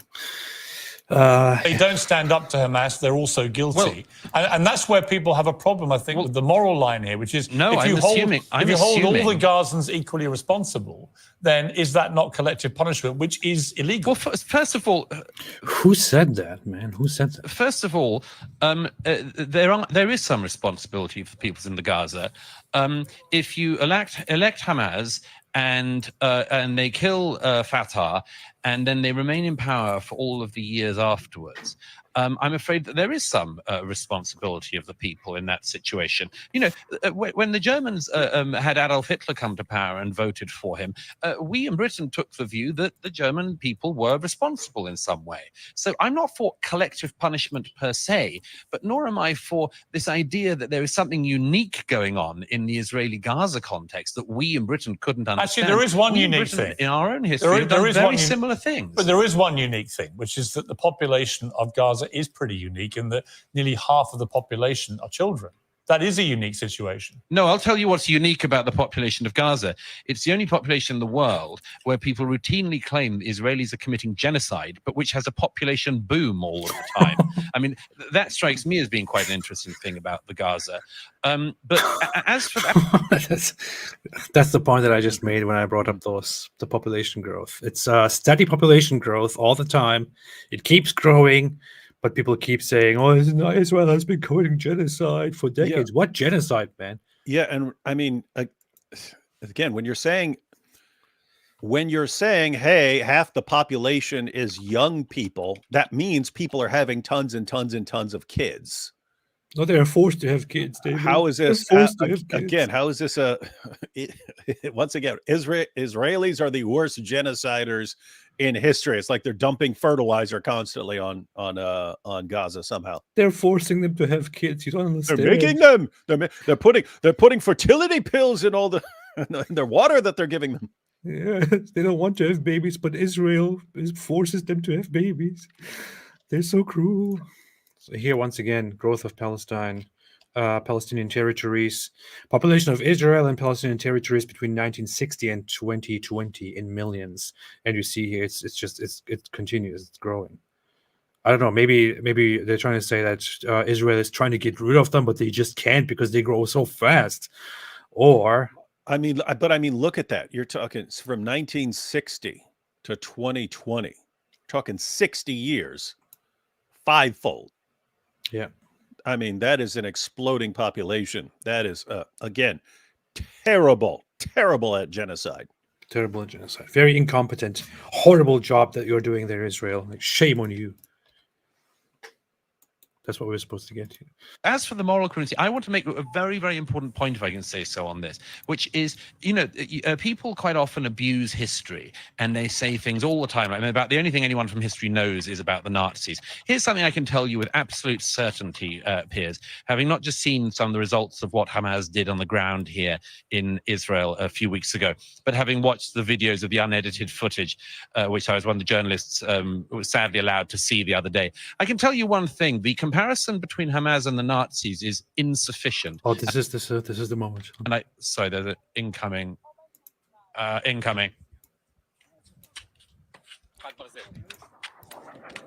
Get safe, Douglas. Oh no! Why's he got that skinny guy protecting him? I would want like a giant dude. The skinny guy is probably. I would want like a 400-pound dude shielding me from a missile. It's probably the cameraman or something, making sure to guide him into the right direction. Incoming. This is an interesting moment, man. Insufficient. And sorry, there's an incoming. Incoming. Get safe, Douglas. Come. Wow. It's very interesting to see that on camera. Like this was live broadcast. Right?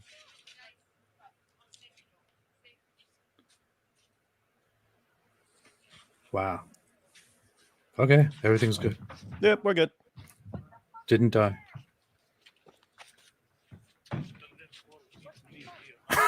Do you hear that in the background?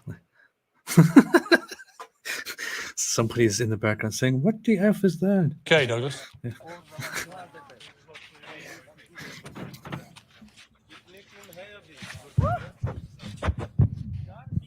It came from the other direction, so okay. Anyhow, we're okay. Are you okay? Let's just yeah. No, he's dead. He's dead, Piers. Okay. I mean, look. He doesn't seem to care much either. Like, it would have just been funny with Piers going, "Are you okay?" No, Piers, I died. You're talking to a ghost. Yeah. Like it was just going to land on us here. Which way was that rocket left. coming from? Okay. Is it coming from Gaza or from Israel? Yes, it seemed to be coming from Gaza. So yeah, it's fine. I don't think he has. All day. Let me just finish this point, if I may. Before we go on, Douglas. So see, he doesn't even care. He just wants to. He just wants to continue with the discussion. Okay, back on this collective punishment thing. Atman, how does that make you? How does that make you feel? What just happened there? I mean, it's. What just happened? I don't even remember. What are you talking? I'm a little used to it. I was in Ukraine last year and was in Kherson, and This is nothing. Odessa, I don't sit in a studio all day, Piers. Yeah. LIV, and when the Russians were shelling it, so I'm a little used to it. But just if I can just finish this point, Whatever, man. Like, Back to what I was saying. this is funny. I guess this is what happens when you get used to it, when you are on the ground in the middle of a violent conflict. But I don't know. I can't imagine myself just after witnessing that. Like Rocky was looking right up like this and say incoming, and now he's like, yeah, whatever. So I was saying, he doesn't even care. Odessa. Yeah. Before we were rudely interrupted. Yeah. By this missile. When the Russians were shelling it, so I'm a little used to it. But just if I can just finish this point, there's a lot of banging going on, but anyway, we'll keep going. Well, look, if you need to stop, Douglas, we understand.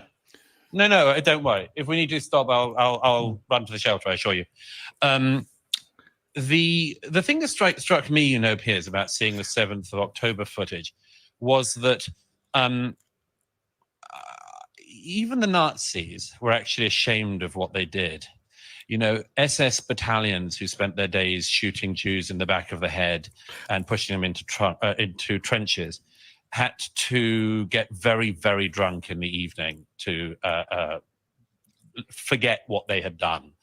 The Nazi high command famously had to sort of get around the problem of soldier morale because the soldiers knew this wasn't exactly what their lives were meant to look like either. I tell you one very big difference. This is a thing. This is a very problematic thing to talk about, according to some people. But I think this also became a controversy yesterday or so. There was Douglas Murray was trending on Twitter, and some people were accusing him of downplaying the guilt that the Nazis had and saying the Nazis were not bad people and stuff like that, which is not at all what he's saying. Not No, at all what he's saying here. Yeah, you're not at all what he said anywhere. Yeah, Nazis are scumbags. Yeah. He's pointing out that lots of Nazis were not proud of what they're doing. Their excuse when they're at their trials and so on, we were just following orders and so on. Some of them were just following orders. Point is, you shouldn't have followed the orders. You're scum for following the orders. But lots of them weren't proud of it.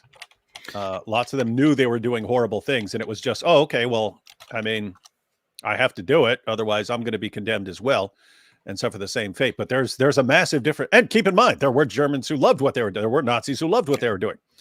There were very sick people who loved what they were doing. The point is, you take like the worst of the Nazis, the ones who actually enjoyed it. That's like Hamas. Yeah. And what he just said and what he explained about many of the Nazis, not loving what they were doing and actually regretting it and feeling shame. This is actually not a new thing to say. It's not revisionism. Some people say, "Oh no, she's trying to depict them as good guys." No, this is actually known. There's a term for it in law and in psychology. It's known as superior orders or Nazi. Let's see, what was that? The Nuremberg defense. Yeah, here. This is superior orders or the Nuremberg defense or just following orders is a plea in a court of law that a person. So it is directly named after the Nuremberg trials, the trials of the Nazis, because it came up a lot and made things actually very difficult for the judges here, because people thought they are just going to go through this and punish all of the Nazis and kill them for what they have done. But it turned out many of them were saying, I didn't really think any of this through. I was just doing whatever I was told. And another thing is there is this, about this, the Milgram experiment. Yeah, where it's like your average person, the average person. You could take an average person off the street and put a button in front of him that is torturing another person. As long as it's a person in authority telling him to torture that other person, that person will just keep torturing him. Yeah. If you're just told by an authority figure, keep pushing this button that tortures that person. Yeah. Okay. I'll do it. If you're told, hey, there is no need to worry, everything is cool, everything is okay, just do what I say, and you might at least at first question, but then after a while you're like, yeah, okay, I guess I'll just do it. This is a very famous psychology experiment, which is well known now. So yeah, I studied. I'm just saying, I studied this years ago, and if I recall, the apparent thought in the realm of psychology is that somewhere around 60% of random people, if they were in those circumstances, if they're raised in those circumstances and so on, they'd have been very similar. They'd have done the exact same thing. So the point is, most people would do the exact same thing. Yeah. But the point is, they would do it and still regret it. They would do it. They would follow orders, but they would still understand I'm doing something messed up, and they would still have remorse later for what they're doing. That is not what Hamas. Yeah. They weren't. Oh yeah, regrettably, we're killing and raping these chicks. He's going to talk about the contrast here. So a lot of the Nazis, they were regretting it. They were trying to hide it.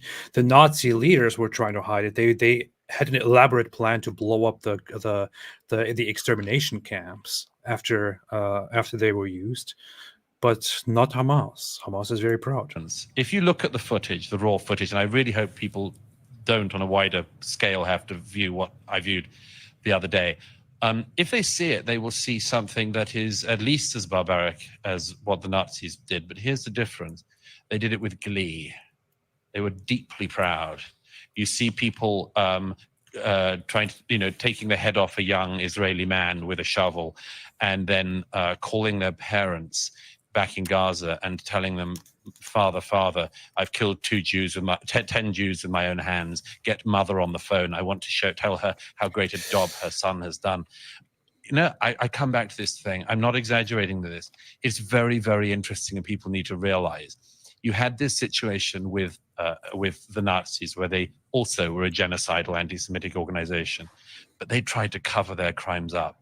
Hamas are actually proud of them, and they've said they will do them until the whole world is clear of Jews. Yeah. So I suggest, and that's why there are some people who say, "Oh, so many people are saying Hamas is worse than Nazis. How dare you say such a horrible thing?" No, I agree. I would say that Hamas is in many ways worse than the Nazis. Yeah, Many ways worse, I would- especially more ruthless and more violent and vile and open in their aim to destroy the Jews. I would qualify it and say that some of the Nazis are basically on par with Hamas. That they're somewhere in the ballpark. But I would say, yeah, lots of the Nazis who didn't love what they were doing. Yeah, they're in a different category. Yeah, I would say Hitler himself. I mean, he was Hitler himself, Goebbels, Heinrich Himmler. I don't know, people like these who were at the top of actually devising these plans and justifying the extermination of Jews and all of that. These people were horrible people. They were by no means average people. They were horrible people. But Hamas is pretty much comparable to them, if not worse. I would say. I don't know. It's because, as said, those people still had in mind this whole thing. Hey, what we're doing right now, this is very problematic. We have to hide it. We have to cover it up. We have to find an excuse to it. We have to, make it look like something else. We have to downplay it, not be very explicit about it, and so on. Whereas Hamas, they're just very proud of it. They're very happy about it. They're proud of that. They're proud of that. And you can see this. It comes up in movies like the Adrian Brody and the Pianist. So that guy, but he was hiding. So he was a Jew in hiding. You're hiding, boy. And he goes looking for a can of food, and it's a German, I don't know what the guy was, captain, or he was some sort of military leader, but he's a Nazi military leader. Spots him, but like keeps it quiet. So you had people who outwardly they would follow their orders and so on. If it's behind the scenes and they're not they don't have a crowd of other Nazis around them, they're like, okay, you need to hide. I'm going to bring you some food. I'm going to help you out and so on. So anyway, again, you had plenty of scumbags, and even the guys who were just following orders, they're scumbags. But you had lots of people who are not. Their intention, if you ask them what they want to do, they don't just want to kill Jews. If you ask Hamas what you want to do, I want to wipe out Israel. I want to wipe them off the map. Yeah. This is the call that he just mentioned, the call between a Hamas terrorist and his parents, where he was very happy about what he did. Hello. يابا طبعا انا قاعد بكلمك من جوبا بسيم. افتح الواتس تبعه قول له وام شوف كيف قتله، شوف كيف قتلك بيدي يابا، ابنك قتل يهود، هاي دخلوا فلسطين يابا. الله اكبر. ربنا يحميك يا رب، ربنا يحميك يابا، ربنا يحميك. He says, I killed Jews in my own hands. And he says, Allahu Akbar, Allahu Akbar, Allahu Akbar, may Allah protect you. Yes, I knew all those years of watching Farfour would help you. Yeah, I'm so happy we let you watch Farfour. That really taught you amazing things. Farfour would be so proud of you, my son. We're so proud of you. We're so Farfour proud of you. is weeping from heaven, weeping tears of joy.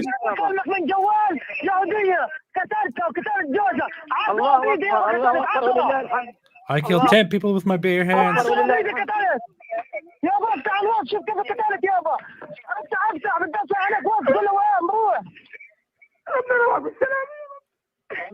that Farfour? He repeatedly proudly says that he killed 10 Jews. Let me speak to him.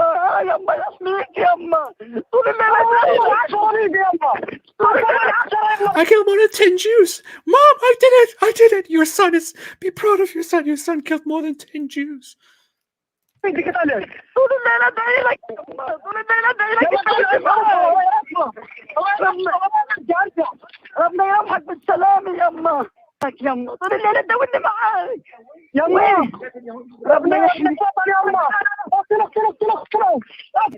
This is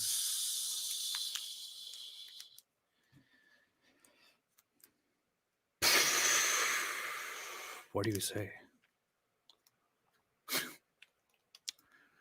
We take that seriously, and I think that Israel is taking it seriously. I hope they continue to take it seriously, but I think the world should take it seriously, and that includes Britain. And when I hear British journalists, British commentators, and British politicians lecturing the Israelis on what they should do, I think, I'm sorry, this shows a failing in our country. It shows that we in Britain cannot enforce our laws. We don't even enforce our borders in Britain. It's us that is the weak link in the international security chain on this, not Israel. Douglas, how does this war end? Netanyahu said yesterday that he sees at the end of this, Gaza falling under Israel occupation for an indefinite period. Now, there are many people in Israel who absolutely want Netanyahu out and hold him accountable for what happened on October the 7th in this terms of the failing of defense and security. He's deeply unpopular now amongst his own people. But this whole idea that you somehow reconcile this 75-year conflict, which has blown up into warfare time and time again, by Israel ending up as a completely occupying force, that seems to me utterly untenable.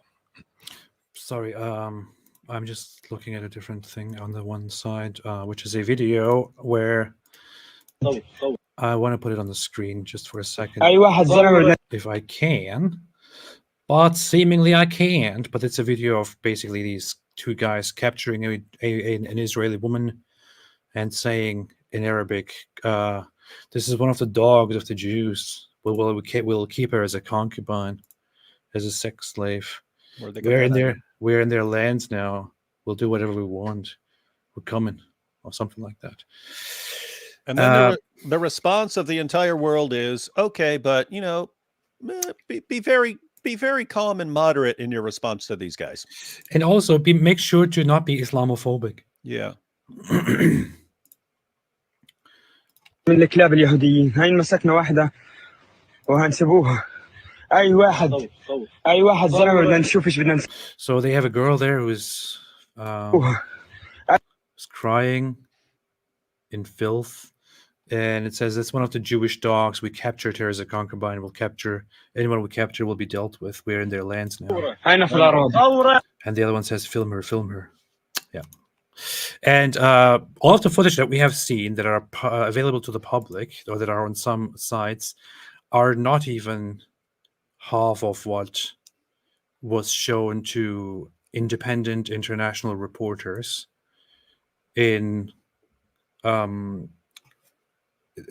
the IDF showed to them. The IDF invited independent reporters from all kinds of sources from around the world and showed them many of the atrocities in uncensored form. I think Douglas Murray was part of that. Another one, Graham Wood, whose book I have here, it's called The Way of the Strangers. He was part of that. He talked about it. He said, I was disgusted, and I don't think I can forget it. A lot of they've seen much more, and I'm really curious to hear what exactly they've seen. Well, I think that, look, it's too early to tell. I would just say this, and I've said this before, but Israel is one of the only countries in the world that's never allowed to win a conflict. It has been left with this question of the Palestinians in the West Bank, the question of the Palestinians in Gaza. It's been left with this for years. And by the way, I say left with it because, remember, the Jordanians could solve the problem in the West Bank immediately by taking the Palestinians therein or taking some kind of control. They don't want to. The Egyptians, I have friends who were born in Gaza when it was owned by the Egyptians, run by the Egyptians. The Egyptians could solve the Gaza problem tomorrow by allowing the Gazans into Egypt or taking control of the Gaza themselves. Nobody wants the Palestinians people. And there's this endless mistake that is being made, and it has been made all my lifetime, certainly, which is that there's this unsolved problem, but it is the job of the Israelis to solve it. What is happening behind me is a demonstration of the fact that it is an insoluble problem that the Israelis keep being told to solve. Gaza, ever since the Israelis left it in 2005, could have become Singapore. It could have become a thriving place. But Hamas didn't want that. They wanted to turn it into a place. Instead of building upwards, they built downwards. Instead of building great buildings, they built great tunnels. This is perfect. This is a tragedy for the Palestinian peoples, but it's one that has been brought on them by groups like Hamas, who do not want a settlement in this war. Douglas Murray, so powerful to talk to you there on the Gaza border. Powerful, powerful stuff. And I'm glad that you came through what was a pretty scary moment in the middle of that interview. And I appreciate you coming back and continuing the interview as if nothing had happened. Quite remarkable to witness, I have to say, from the safety of my London studio. But I do appreciate it, and stay safe out there. But sorry, how does he have all the courage? Isn't he gay? Like, I don't understand. Aren't people saying that you know, that you have to be a real man and stuff like that to be brave and to conduct an interview while there are rockets flying? Well, that's why he's got a bullet. That's why he's got a bulletproof vest on, man. See? Oh, because he's gay. He's got body armor. Yeah, okay, I see. Okay. That's what I would hear from these guys around the world. I thought this is a perfect tweet here. Amy Jewell, whom I follow. Jew hatred is at an all-time high since the 1930s and 40s. That is why we must do all we can to combat Islamophobia. That's how it is. I mean, it's crazy. You'd think that this is like a complete joke, but we've seen that over and over and over again. Yeah. Hey, look at this! People marching through the streets calling for the extermination of Jews. We really need to be concerned about Islamophobia. And then there's that Norm joke from like 7 years ago when it was ISIS. And he says, the thing that really terrifies me is what if ISIS actually managed to get a nuclear bomb in the U.S., killing millions of Americans? Think about all the Islamophobia. Here it is. What terrifies me is if ISIS were to detonate a nuclear device and kill 50 million Americans. Imagine the backlash against peaceful Muslims. Norm. Perfect. It's fun to joke about things that we all should be a little bit sad and concerned about. Yeah, that's just how it is, man. That's how it is. Kaizen Dev said Israel is a colonial state set up by Jews with Middle Eastern DNA, while modern Egypt, Lebanon, Syria, Jordan were all established by England and France. Well, Sid Dave said, don't want it to happen, but I think these extremist Muslims will awaken forces in the West that have been dormant for 80 years. They will cry victim then. I pointed this out a while ago as well, and many others do too, which is that the whole wave of Islamists walking around the Western world right now, shouting all kinds of things. This will probably bring an overcorrection that will probably not be pretty. And right-wing parties that will go into different directions will rise and will get more popularity because of what is happening right now. And people will then say, well, how did this happen? Yeah. How did this happen? We don't know how this happened. And the correct response will be, hey, but lots of people wanted to deal with this peacefully. You shut down everyone. You consistently shut down everyone who wanted to deal with it peacefully. But then people got desperate. But how did this happen? How? We will never know how this happened. It's probably just because people are racist. Sid Dave said Muslims in the West have no achievement despite access to Western infrastructure. Immigrants who have established tech companies won Nobel have come from India, China, Japan, Eastern Europe, all non-Muslims. This is very Islamophobic. Shame on you, Sid Dave. Pretty bigoted. Sid Dave said, does anyone remember last time Muslims won a war against a non-Muslim nation? More than 170 years, all the incantations to Allah don't seem to work. This is very, very Islamophobic. Go check it out. And by the way, that's the reasoning behind that's the Muslim Brotherhood, that's ISIS, that's the Iranian Revolution. These were all based on the idea of why isn't Allah supporting us? We must not be devout enough. And therefore, the first step is really cracking down on any sort of heresy or innovation in our own community. And then Allah will bless us to conquer the rest of the world. And then notice then you had ISIS actually try it out. We'll go around, we'll kill all the Shias, we'll do everything. And it didn't work out. Alhamdulillah. Beautiful. Powerful stuff. The real Masker said the Jews made us attack them in 1973. Mm-hmm. Why did they do this to us? How could they make us attack them? Look what they made me do. Christensen Eternum said it might be even safe for Douglas to go into Gaza since there aren't many rooftops left to Stop it. Stop it. It's not funny. Carson Death said it's all started when the evil Yahud hit his bag. Gene Carpera said, having much fun listening to you. I'm an Israeli unable to pass Palestine aid organization's request because it's useless. The IDF will bomb them anyway. They are not interested in the people of Gaza. Yeah. Man, Hey, here's an idea, Hamas. Surrender and hand over the hostages. Save a lot of lives. You'll save a lot of lives. What? That's very bigoted. You're just approving genocide right now. You're justifying genocide right now by saying that.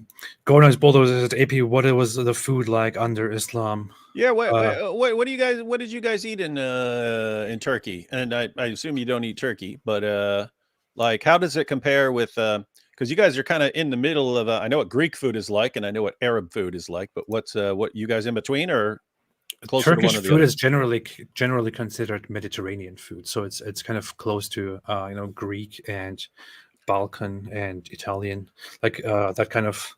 That's fair. You have hummus there? I've never had it except once, I think, and I thought this is disgusting. You've never had hummus? Like, I had it once and I thought this is disgusting. Did you have tzatziki?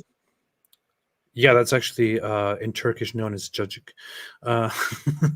Okay, so that's what. So you said it sounds closer to Greece than it does to like Arabia. Greece and so Greek food and Turkish food has a lot in common. They share lots of things. There are in fact there's lots of fighting about who had it first and who stole it from who. And what people don't seem to understand is that it's just normal cultural exchanges, interactions, affecting each other. Who cares who got it first? But they like to fight about it. Like Turkish coffee, Turkish tea. They say Greek coffee, Greek tea, or all kinds of different foods. There is a Turkish kebab. They call that the gyros, for example, is in Turkey known as the Turkish kebab. I had some little Greek coffees that was basically like mud. Is that a Turkish? Yeah. They do it slightly differently, but it's basically the same thing in Turkey and in Greece. It's a very interesting kind of coffee. Yeah. Douglas Murray achieved what Mojab couldn't. He made Piers stutter. Calling out pedophilia, Momo is frowned upon, but supporting terrorists is okay. Yeah. Correct. Yeah. You can't call out pedophiles, man. What? Nope. Don't be Islamophobic. All of this talk just reminded me of something here, of Christopher Hitchens.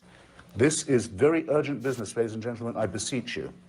Resist it while you still can, and before the right to complain is taken away from you, which will be the next thing. You will be told you can't complain because you're Islamophobic. The term is already being introduced into the culture. This is back when it was being introduced. Yeah, this is 2009, but now it's all we hear all day, every day. Yeah, quite prophetic. Hey, he's there with John Lennox. Race hatred, for example, or bigotry, whereas it's only the objection to the preachings of a very extreme and absolutist religion. Watch out for these symptoms. They are the symptoms of surrender, very often ecumenically offered to you by men of God in other robes, Christian and Jewish and smarmy ecumenical. These are the ones who will hold open the gates for the barbarians. The barbarians never take a city till someone holds the gates open for them. It's funny. He's sitting there saying this beside John Lennox, who's a Christian mathematician. He's got like 3 doctorates and sounds like a leprechaun. But he's just yeah. Oh, you're right there. Hearts, yes. Hearts, clovers, diamonds, horseshoes, whatever he said. Is that a cross? Are they in a church or something? What is this? It's probably some sort of discussion between an atheist and a Christian if they've got John Lennox there and Christopher Hitchens. Yeah. Who will do it for you, and your own multicultural authorities who will do it for you. Resist it while you can. This guy should be alive right now, man. Yeah, and people really don't understand the point. Back then, the ideal was resist it while you can still do so peacefully before you eventually end up in situations where it's going to be a bloodbath. Deal with it now, because you can't keep pushing people forever before they start reacting in ways that go beyond speech. And nope, everyone just shut up, don't talk about it, don't talk about it, don't talk about it. That's Islamophobia, that's Islamophobia, that's Islamophobia. And I got, hundreds of thousands of people marching through streets daring people to stop them. As I thought, a lot said the wrong brother died. Messed up. I see why you would say that, because the other brother is not very popular, and I know, and I get it. I know why. I see why, but that reminds me of when people when Nabil died. I actually saw comments, "Why Nabil and not David?" I was like, "Gosh, man. What the heck?" Man, yeah, Peter Hitchens. That's the brother. He's not very popular. And he has an attitude that people don't like. Yeah, what's up with these Hitchens brothers, man? I don't know.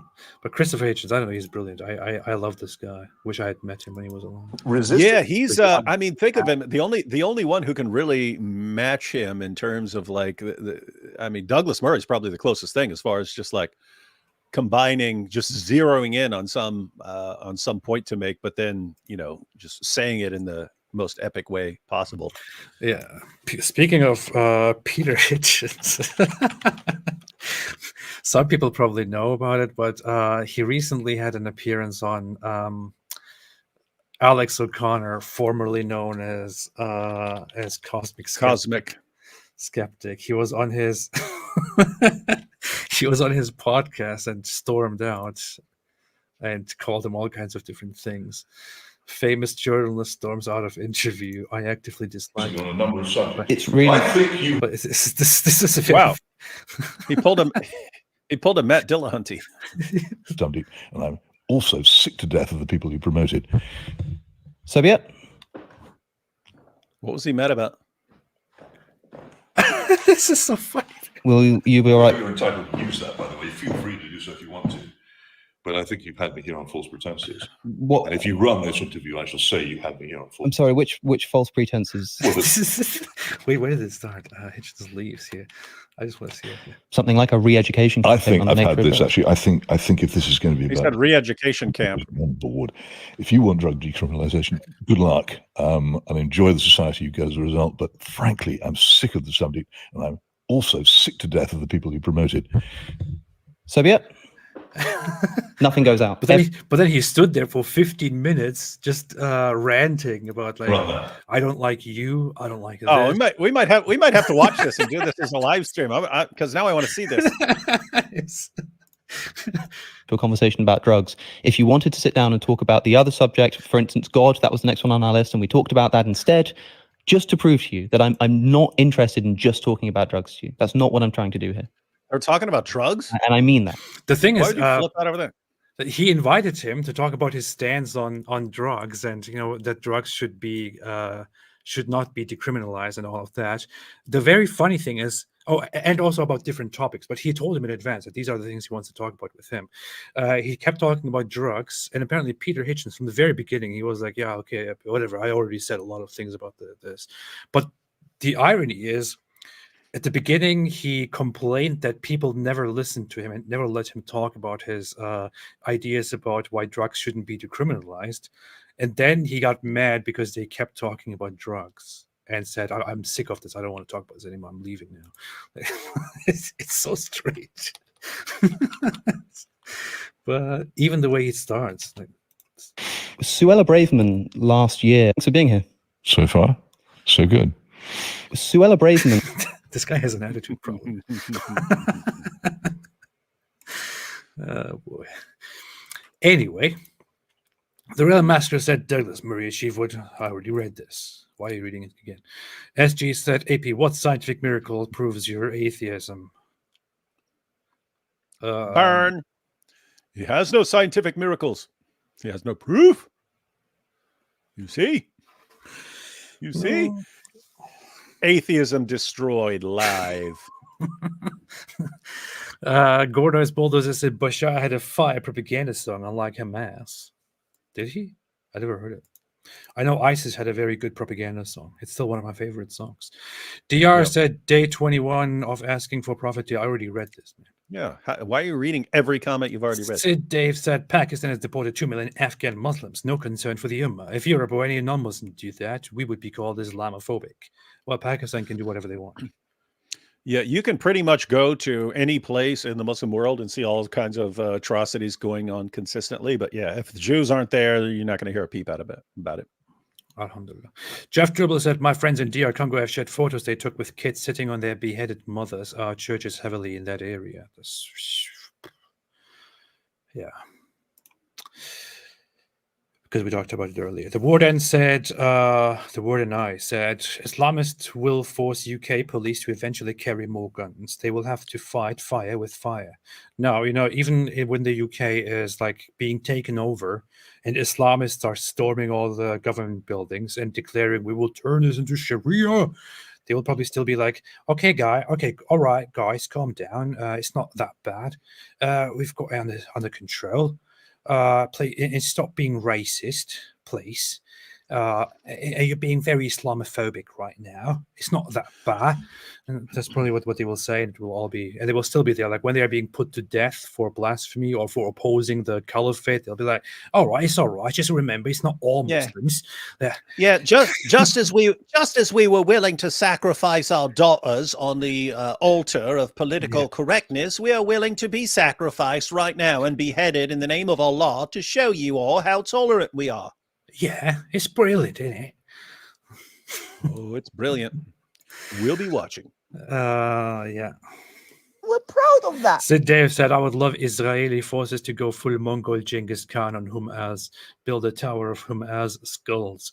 Medieval stuff is what these jihadis need. This is very Islamophobic and Hamasophobic. And by the way, that this is all connected, guys. I'm not saying anything is right when I'm saying this. I'm just saying human nature and psychology wise, the marches through the streets and just targeting people around the world and harassing Jews around the world and so on. One, you're not just going to get a fed up Western nations who realize they have to deal with the problem.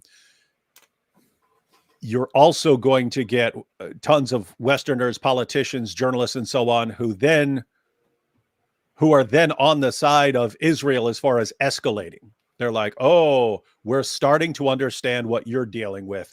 Do as you will.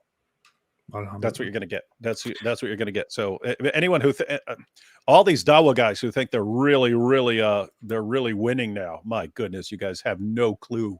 You have no clue what's coming up. Again, I'm not saying I want to say I don't want to see this. I'm saying this is what you keep forcing people into. The UK will soon become the United Caliphate, inshallah. David Kazaj said AP's English accent is so cool. Thank you.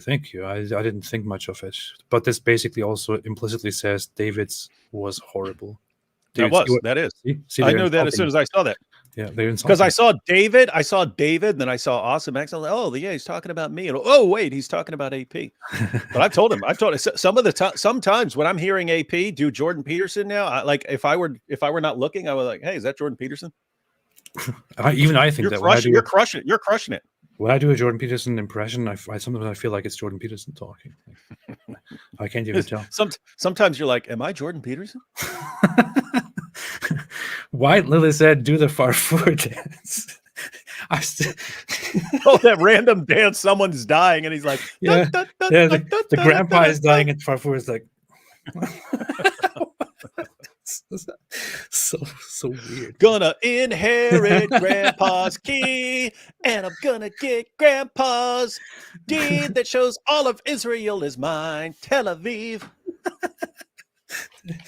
Man. Insoluble problems. What is going on here? Let's have a look at it. What's going on, Governor? I want to remember that here.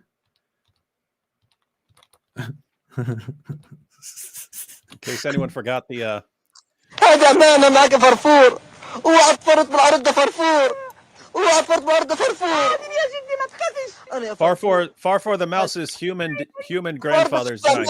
Yeah, this is too. Oh, here. هذا المفتاح بيكون معك لما ترجع البلاد. It's so random. It just cracks me up.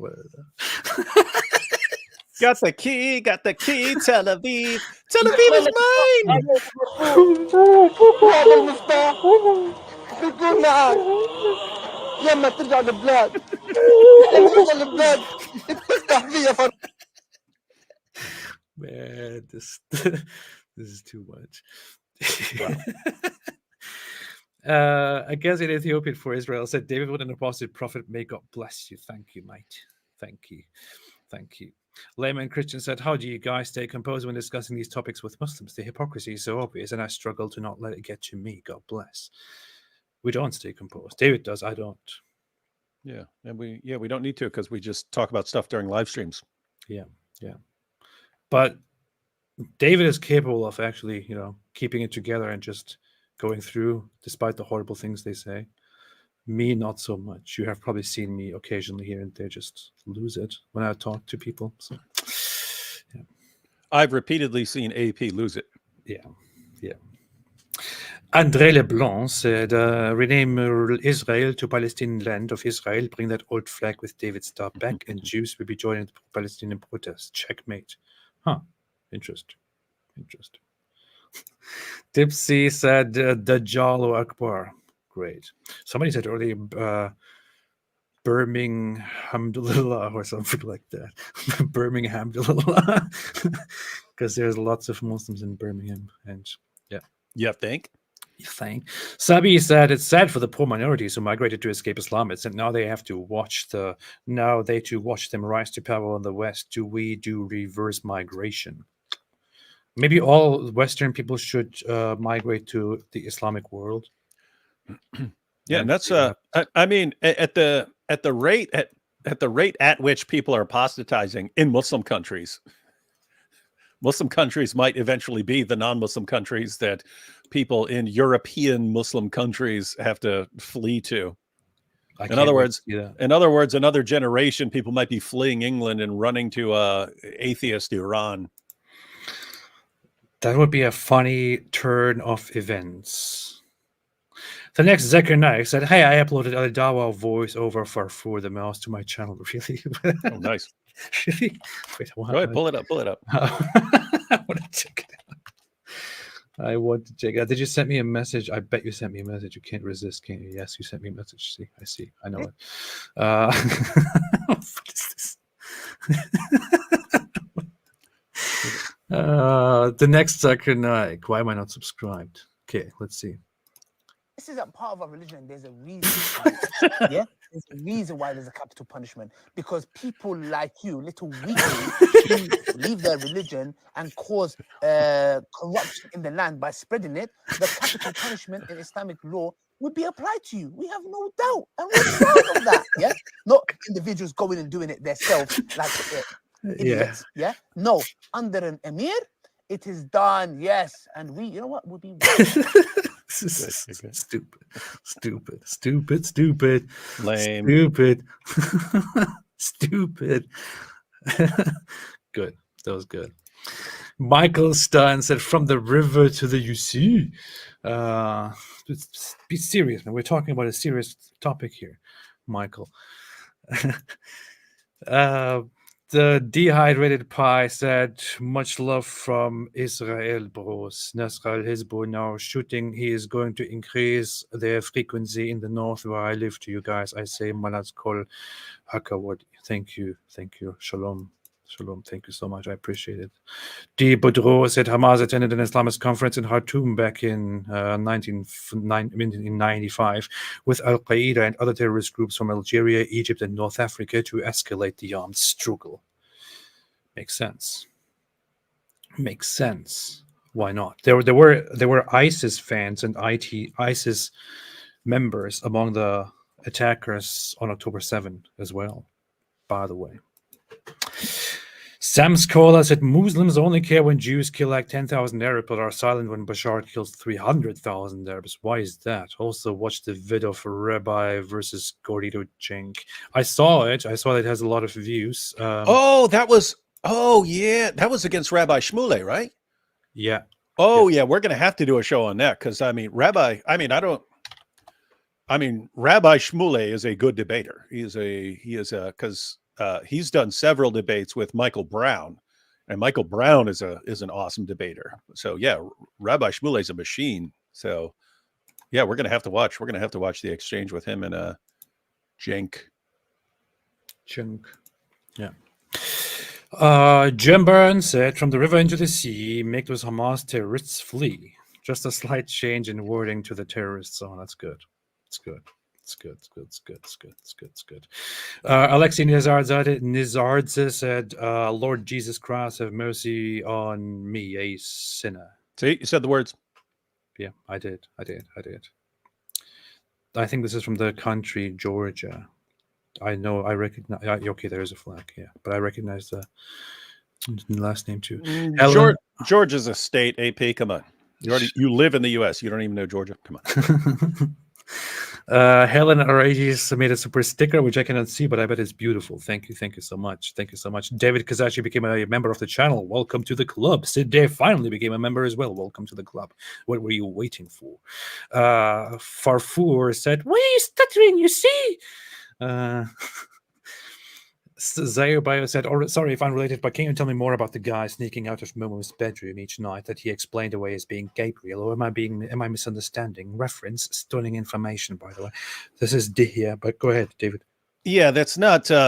You don't have a lot of details. You have a situation where Muhammad, and it's not like climbing out of his window or something like this. There are multiple hadiths where Muhammad is talking to different wives.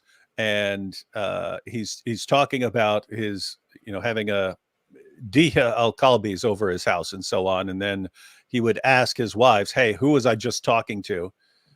And they would say, "Diha." And he would go, No, that was the angel Gabriel. He's appearing as Diha al-Kalbi. So from an Islamic perspective, it's just Gabriel either just happens to look exactly like Diha al-Kalbi, or Gabriel is taking on the appearance of Diha al-Kalbi, because Diha al-Kalbi is like the hottest dude in Arabia. But I mean, if I saw someone, he's with a guy, and the guy leaving, "Oh yeah, that was an angel," it'd be like, are you serious? Are you like, really? Seriously? Guys leave it. Guys, you're with a guy. The guy heads out, and you say, "Oh yeah, that was the angel Gabriel." Seriously? That sounds very suspicious. That's the thing. It sounds suspicious, right? You don't have enough details to say, "Oh yeah, he was getting banged by Diha." What's funny is it's Diha al-Kalbi, Diha the dog. So, and I'll just say, I'm to the point. I want to make a video about this, right? So you have this with Diha al-Kalbi. You look at it and it's suspicious. You have all the hadiths about Muhammad being covered in semen, and so there's all this stuff that's like very, very suspicious. And what I'm going to argue in a video is when you've got Daniel Hakikachu and all the Dawa guys, and they just flat out lie. I mean, flat out lie. Like, "Oh yeah, Mary was 12. It says so in the Catholic Encyclopedia." No, it doesn't. It does not say that. It says the opposite. It says they have no clue, right? So when they lie like that, and you sit there and think, okay, these guys are consistently lying, I'm not going to advocate lying in return. I'm not going to do that. But I will advocate not giving the benefit of the doubt when things look suspicious in return. In other words, if Muhammad's hanging out with Diha al-Kalbi and saying, "Oh yeah, that's the angel Gabriel," okay, fine, no more benefit of the doubt. He's getting banged by Diha al-Kalbi, and it was happening doggy style, and all that semen all over his clothes. Yeah, that's from his buddy Diha, and who knows who else. And so it's just going to be no more benefit of the doubt. When you've got these hadiths about Muhammad, and it will say that he was in his wife's garments, and you've got people say, "Oh yeah, there it means blanket. There it means blanket," even though the word means garment. But there it means blanket, or there it means he was in her house, even though there's perfectly good Arabic word for house. This is the word for garment.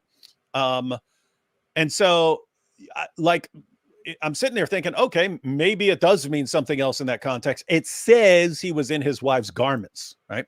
So, okay, now just no more benefit of the doubt. No more benefit of the doubt. If it says he was in his wife's garments, fine. Muhammad was prancing around in his child bride's nightie. No, do not tell me that it means house. Do not tell me any of that nonsense. I'm not giving you the benefit of the doubt anymore. Your prophet was a sicko pervert. No further questions.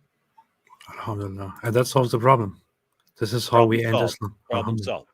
Alhamdulillah. Alhamdulillah. Zaya Boya, I already read this. Unicorn said, I think one origin of anti-Semitism is that Jews were the first group of slaves who told their story of emancipation, wrote it, and taught mass literacy to people. Slavers didn't like that. Possibly. Nietzsche has a very interesting take on Jews and Jewish religious belief and Jewish writings and stories as kind of coming from a place of resentment, as people who are oppressed and who then turn things around against the oppressor and turn their oppressed status into something virtuous and something great, and that then being adopted in the Western world leads it to becoming a very influential way of thinking and believing in things. But that's just Nietzsche. And I know David is going to say, "What Nietzsche? What is Nietzsche? Why would you listen to Nietzsche?" But my view is most overrated philosopher in history, but some brilliant insights on some things. You are the most overrated philosopher in history. Doesn't even make sense. But Layla Khalid from PFLP and A&M, who goes around colleges. This is how young people of Western countries getting brainwashed. Maybe do a live on that, please. There was a controversy about her and that stupid woman who was famous recently for the Women's March issue. Who, Linda Sarsour? Yeah, Linda Sarsour. In connection to Layla Khalid, I think. I don't exactly remember if that was what was going on, but that might be something worth covering. Shiva said, Shalom, Shalom, Israel, Israel. Oh no, now everyone knows that I can read this. Jeez, I just gave it away. Now everyone knows that I can read Hebrew. No, they don't. Just say you made it up. Oh, yeah, I made it up. It doesn't say Shalom, Shalom. I made it up. Thank you, Shiva, for the super chat. Though I unfortunately I can't read what it says. Although I think it says Shalom, Shalom. But yeah, yes. I actually just looked it up. David Kazashi said, David, as a Christian, I'm called to love everyone, but every time I see the news, I get mad at Hamas and these moronic civilians. How do I still love them? My love for the victims makes me hate them. Just, yeah. Keep in mind the Christian concept of love isn't about some warm fuzzy feeling. It's more like you're pursuing the best for everyone. So this does not involve necessarily being nice. In fact, I get this all the time from Muslims when I'm criticizing Muhammad. It's you say Christians are all about love, but you're making fun of our prophet. Yeah, I mean, if I didn't love you, I've just let you spend your entire lives serving the most obvious false prophet in history. That's that's the least loving thing I could possibly do, as far as I'm concerned. So as far as, I mean, if you're talking about Hamas jihadis and what it would mean to love Hamas jihadis, then you should want what's best for them and really want them to go turn themselves in and face judgment for the things they've done. That's the best outcome for them. Because keep in mind, they're going to have to, from a Christian perspective, they're going to have to stand before the Almighty and give an account one day. The sooner they are apprehended and punished, the less they'll have to answer for on Judgment Day. And then what you would hope is that as they're awaiting trial or punishment or whatever in an Israeli jail, that son of Hamas comes and talks to them and they have the same experience that he did. That's the most Islamophobic thing I've heard in my life. But yeah, because you're an atheist. Thank you.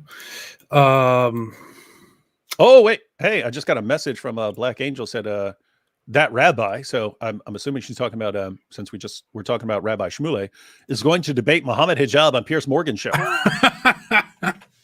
Okay, when? I don't know, but that's awesome. That's interesting. That's funny. Ziv Atad said. Oh wait, no. Yeah. She sent a tweet from Rabbi Shmuley. Says, I am being asked to debate this guy, Muhammad Hijab, and it's got a clip of Muhammad Hijab. It's probably not pretty. On Piers Morgan, I see that he says the Jews are now shivering and trembling. Dude, we fear none but God alone. Let's get ready to rumble. Hashtag never again is now. He's messing with the wrong one. They said Rabbi Shmuley's not gonna back down an inch. Woohoo! That sounds fiery. Zivatad said, "Ata bemet kore ivrit magniv," which means you really read Hebrew. Cool. Yeah. What the heck? What the heck? The Real Masker said, "Can we get Mickey Marcher versus Murray in Prophet Tales?" Yeah, that would be nice. That would be nice. That'd be cool. Msema Msaki said, "Only moral agents can do wrong, so Palestinians aren't moral agents. It's unfair for Israel to be blamed only, but by these standards, Palestine can't be good." This is challenging you here, David. Zayo Bio said, "Stop showing Islamophobic evidence." I know, this is disgusting, everything we're doing right now.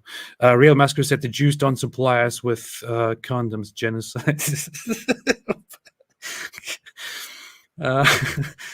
Mr. Krang said, "Video going around from a nurse in Gaza hospital saying Hamas is taking supplies, morphine, etc. from patients, leaving medical staff with nothing." I saw a video earlier, but I think that the consensus at the moment is that that video is fake. It is staged by some random person, not even by not by Israel or anyone. But I believe that the general consensus on that right now is that it doesn't seem very authentic.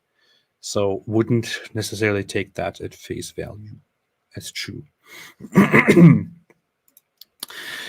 John Burns 007 said, "Yesterday on Armistice Day, there was a pro-Palestinian rally in our city center. Many were young children waving Palestinian flags, wearing Palestinian head coverings. Very sad propaganda victims." It is indeed true. That is true. And you know what? If I was still a Muslim, if I was the same Muslim that I was raised as by my parents, and I was experiencing these times right now, and I was still holding on to that mindset, I would probably think, "Hey, I'm proud of what I'm seeing here. I'm proud of so much Islam rising here in the West. Inshallah, it will come true soon. We will more and more turn this into Islamic land. The future is bright. It's wonderful. Alhamdulillah. Thank you, Allah. Thank you for this. I hope I see those days." That's what I would think now. But in my current state, I just want to go back to. I want to go to that hypothetical state of me and just punch. I'm not saying that it's punch to somebody to punch somebody who holds such views. I'm saying that's what I would do to myself. So don't misinterpret me. I don't know why David is grinning this whole time. But I just remembered Rabbi Shmuley. One day, I remember seeing him years ago, and he was talking to the president of American Atheists, and they were having this little debate, and it was about morality. And the president of American Atheists back then said, she said, "Well, we atheists, we have a concept of morality too. We understand that in order to get the most out of life, we need a world where people follow moral rules and so on. And so we, even as atheists who are only interested in," she was couching everything in terms of self-interest. Even though we're just interested in how life goes for ourselves, guess what? That works best. We get the best out of life if everyone is following rules, and so we don't have anarchy. And Rabbi Shmuley goes, "Is that what you teach to your children? That you do everything out of selfishness? You encourage morality out of selfishness? That's sick." But I was just thinking, like, this guy, he just doesn't hold back. He just goes right for the throat every time. So anyway, it's going to be hilarious. I think he'll crush Muhammad Hijab.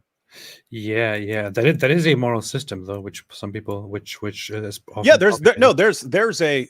Notice that's correct. Like if you say, "Oh, okay, hey, I'm an atheist," even if my primary guiding principle were like self-protection and so on, well, guess what? That you do preserve yourself at best in a world where people are following certain rules and so on, and it's not a free-for-all.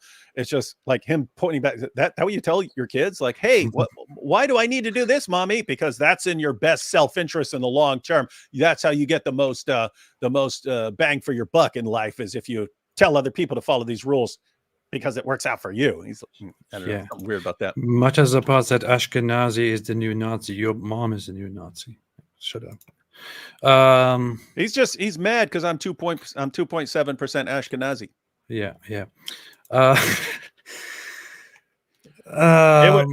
That 2.7% on my genetic test, it specifically said Ashkenazi Jew. So it did. That's so that guy's just talking trash about me. Yeah. Say something again, punk. I had mine entered on family tree DNA and it said that I'm possibly 12% Sephardic Jewish, but that's probably complete nonsense. Whoa, you're way more Jewish than I am. Yeah, and again, I'm a kosher as Christmas, son. That's total nonsense. I actually took my test on ancestry DNA, and it doesn't say any such thing at all. Nothing like that at all. All right, let's move on. RM said, Happy Diwali, celebrating the victory of light over darkness and knowledge over ignorance. Keep on fighting the good fight in the spirit of Diwali. Thank you. Appreciate that. We don't do Hindu here, though. So, Nehemiah Abraham Patikar said, I should realize that sometimes sarcasm doesn't work in every culture the same way. You don't know if people are going to understand it.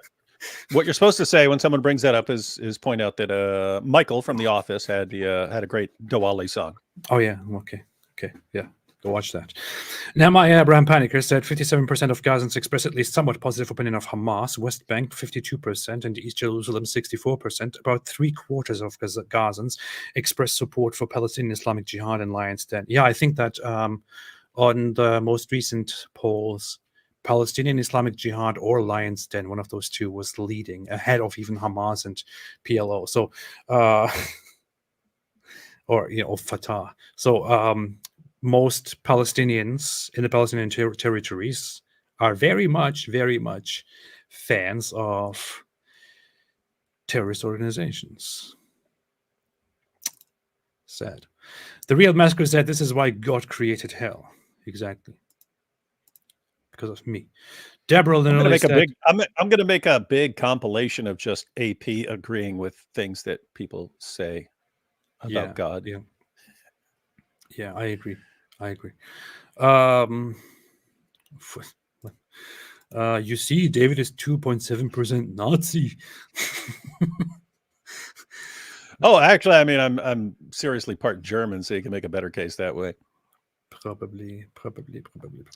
My grandfather's family was German. That's good. That means you have some superiority. Deutschland. You have some superiority in your DNA, some superhuman DNA. It's good. Deborah literally said, everyone needs to know that it never ends with the Jews. Never. Chinito said, your Mossad handler deposited some Swiss money. Oh, thank you, man. Thank you. Just don't make it so obvious, though. But I appreciate it. Chuppy said, Dad, how was your date, son? Son, she was great. Her hair blonde like sand, her lips red like apples, her eyes the leather strap of the anus. Man. There's no end to these.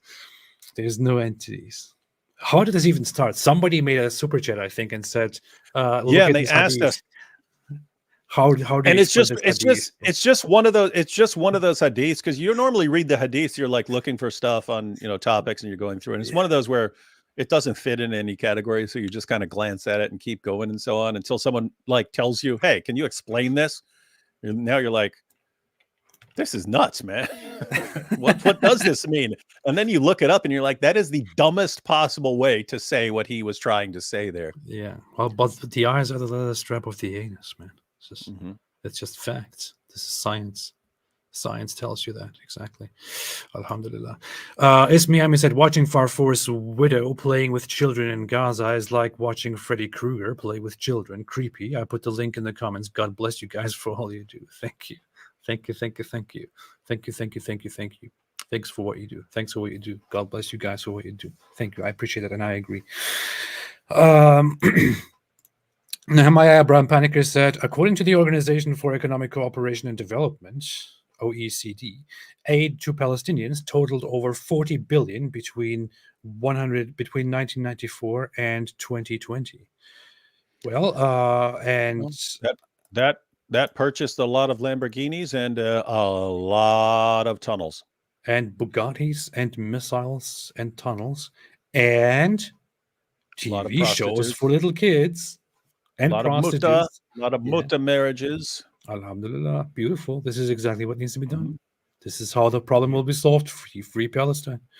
Just give them more money. Give them more money. Even more Bugattis and more prostitutes and more hotels and more houses and Hotels, yeah, no pun intended. and more tunnels. And more tunnels. Yeah, more tunnels. That's how the problem will be solved Hotel, forever. motel, Holiday Inn.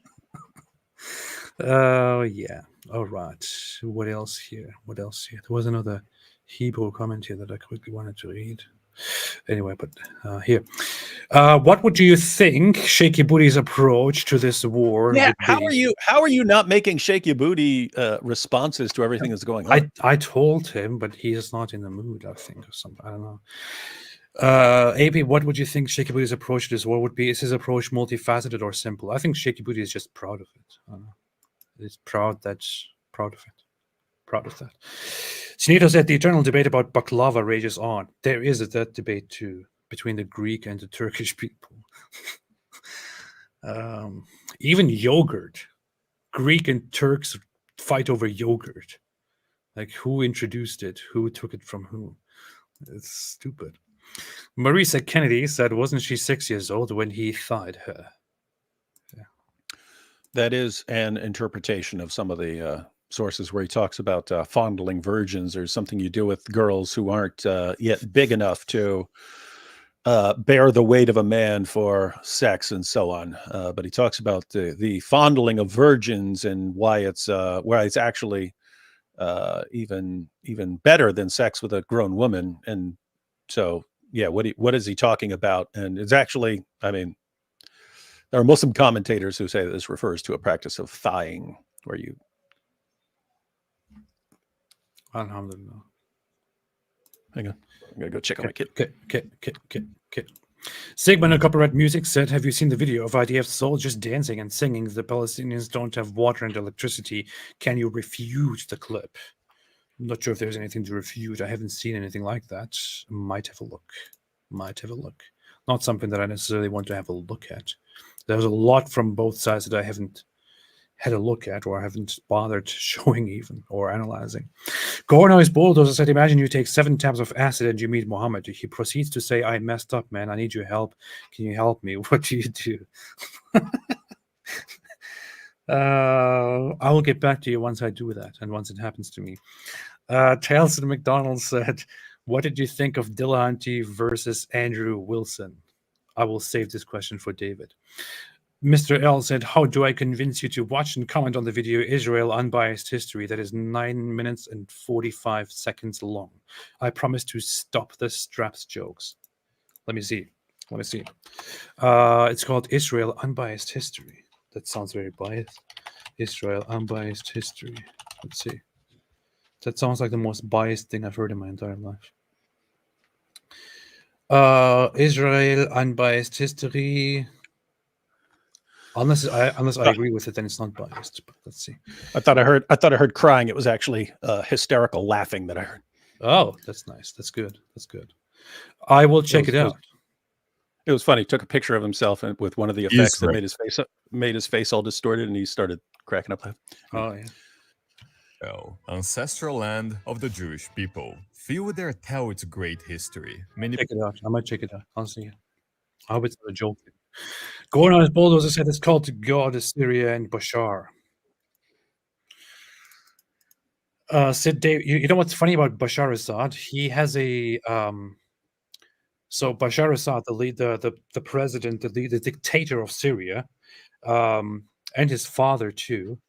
They are officially Muslims, but they belong to a very distinct sect of Islam that is popular in the whole in the movement that they belong to, and in Syria, and their sect is called Alawi, which is unlike the Turkish Shia sect Alevi. They are different, and they have this weird. They're not really Muslims. So the theory is that they only pretend to be Muslims because that's what keeps them in power and what allows them to rule. And but they believe in some really some distorted un-Islamic things, like some really weird, messed up, mystical stuff, reincarnation. I don't know. They have a bunch of strange beliefs. I need to look into that before I talk about it further, but I remember reading about that stuff like 10 years ago. But they are not really considered Muslims by the Muslims. So, yeah, interesting stuff.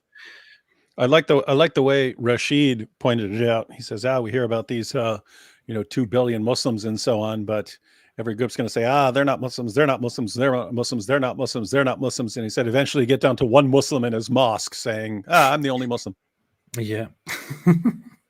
Canadian Sunset said supposed to be an offshoot of Shiaism. Yeah, it is an offshoot of Shia Islam, but it's very disconnected from traditional Islamic beliefs and practices, and they don't even I think engage in the actual prayer and stuff.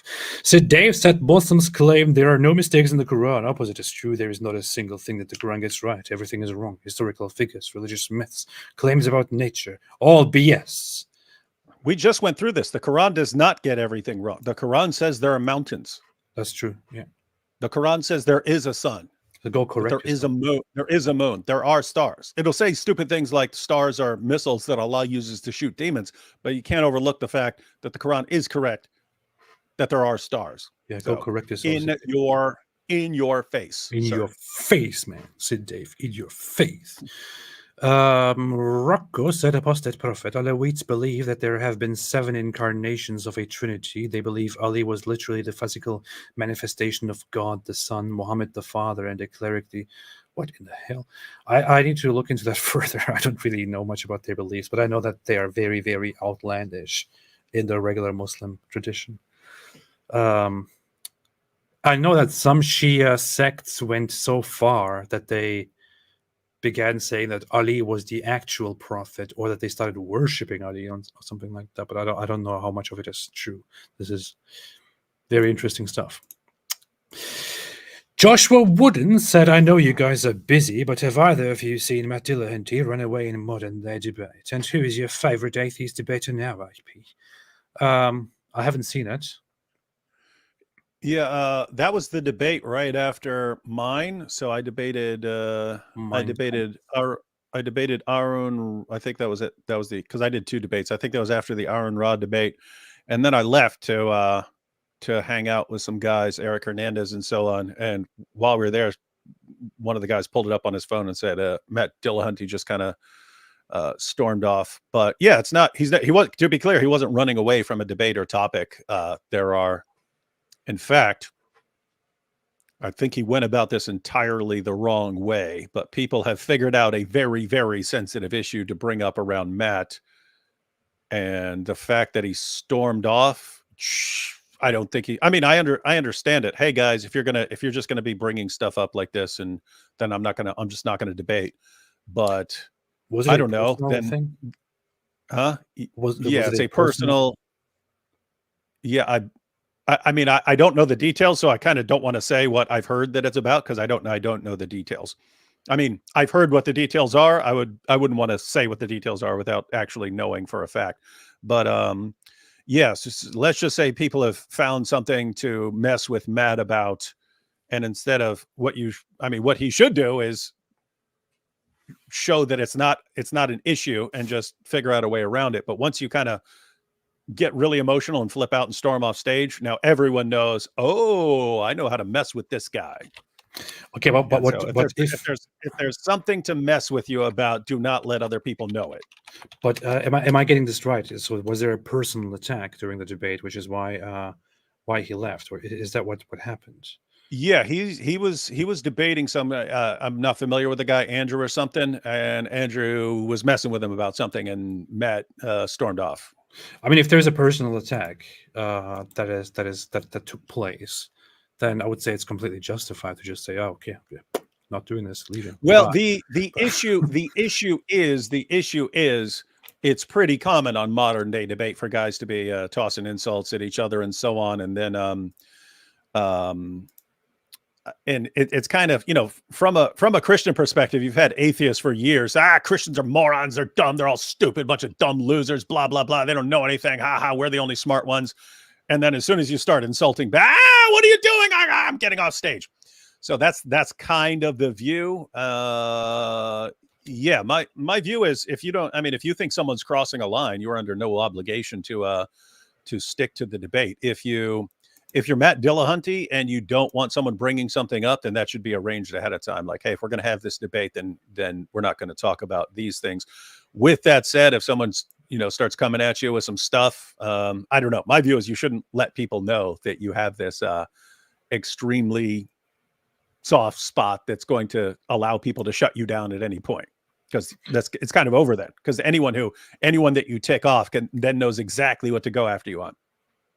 Oh, okay. I see. I think I understand what happened. Okay, well, I don't care. Joshua Wooden said, I know you guys are busy, but have either of you seen Matt Dilla?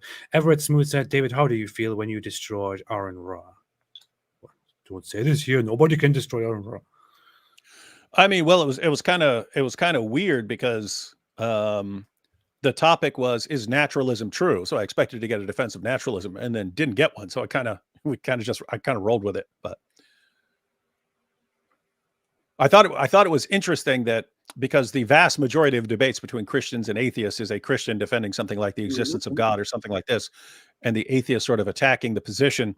And so it was interesting here because now it's the atheist defending a worldview, is naturalism true, and the Christian responding to it. So I thought it was going to be interesting, but yeah, I didn't really get a defense of naturalism. So, but yeah, it was kind of fun. So what's happening here? Nothing to do with that. What was supposed to be a debate about Christianity versus secular humanism, which one's better for the world? Yes. With someone who clearly showed up with an agenda that has nothing to do with that. Someone who refers to trans people as deranged lunatics who will self-terminate if you dare to question them. How am I wrong, Matt? Someone who misrepresents a quote from a debate where I said I wouldn't make a law about 9-year-olds having sex being legal with respect to the 9-year-olds, not that I was in any way in favor of it, and that I was actually opposed to it, which I addressed during that debate. But moreover, this is not remotely an honest interaction on the front of whether or not secular humanism is valuable. Because this, when he presented his position here, has nothing to do with secular humanism. From the get-go, it's all about me. Matt thinks. I'm giving what Matt thinks. What Matt thinks. What Matt thinks. What Matt thinks. Matt's position. I came in with the Secular Humanist Manifesto. I came in with positions that aren't that aren't merely my position. Oh, well, as long as multiple people hold the position, This guy's not serious, and I'm leaving. James, if you want a refund, you well, let me good know. day, sir. And I'll cover your refund, Mr. Matt. He just said he'd cover my refund. Cover his Who's this douchebag, man? Wait for it.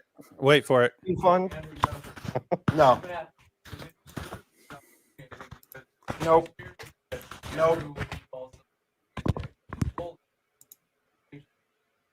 No, I'm not going to dignify a debate with someone who walked in to trash talk people and be smug and all of the things that he's being right now. He's already said he will cover my expenses. You don't have anything to worry about. This debate is over. Goodbye.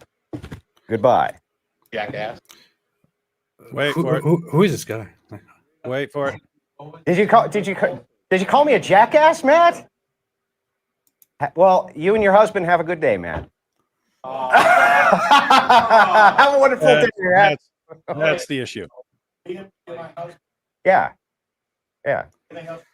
No, that was fine. I mean, if you're going to take a parting shot, I will too, Matt. Yeah. I think it's my parting shot. Okay. Yeah. I don't care.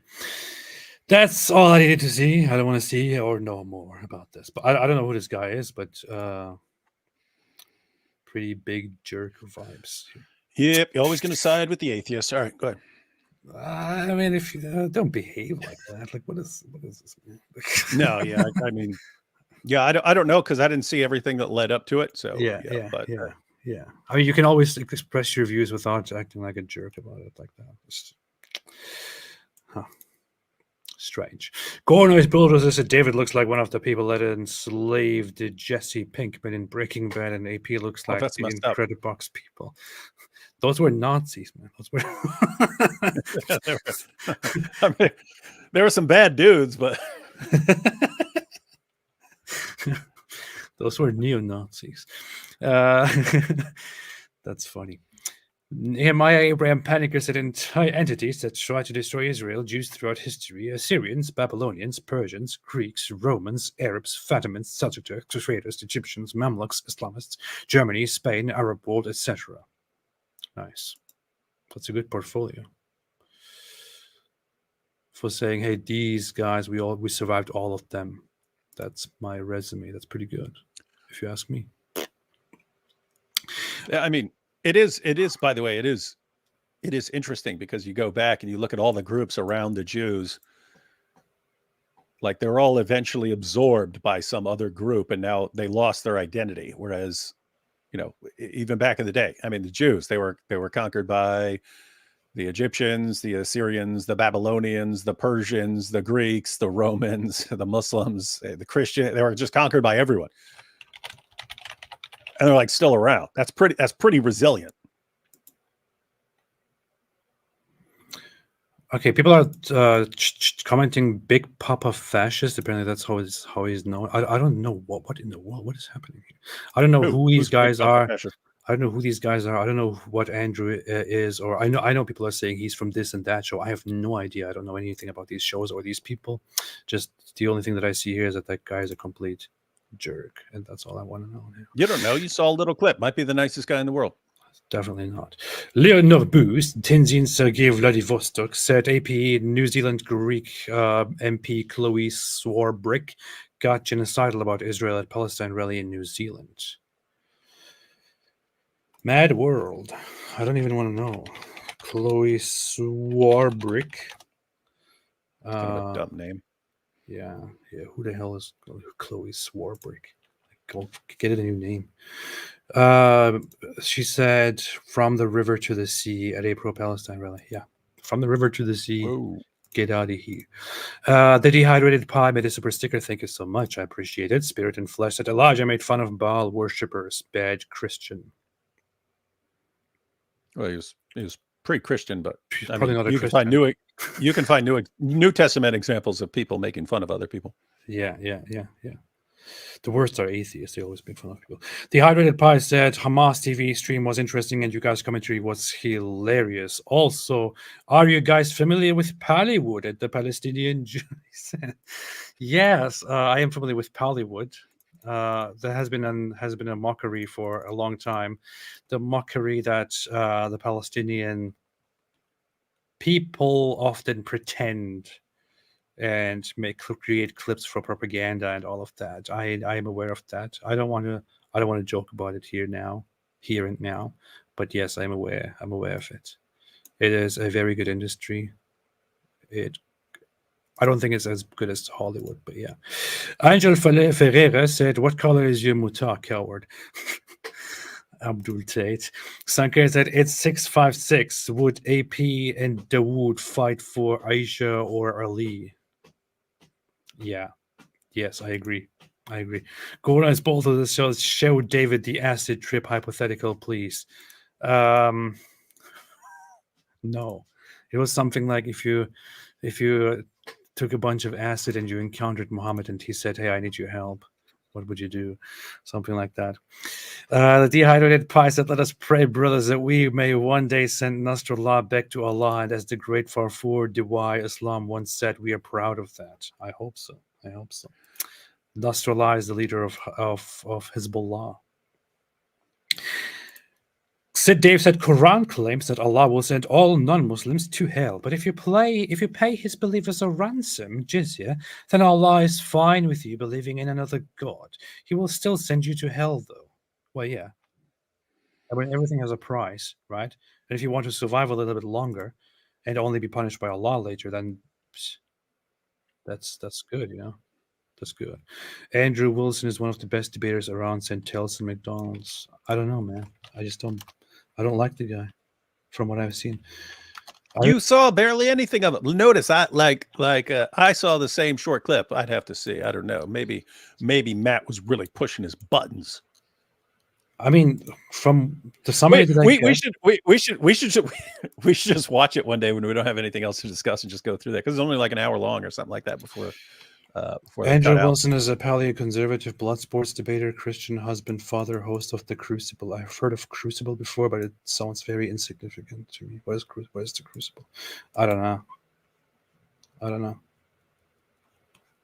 But I just say, as a general idea, if you spend time during the debate making it personal, I'm not a fan of it, Yeah. Well, Base. So, I mean, he had the personal jibe after Matt called him something as he's walking away. So as far as what Matt was talking about, it was the guy's misrepresenting his position.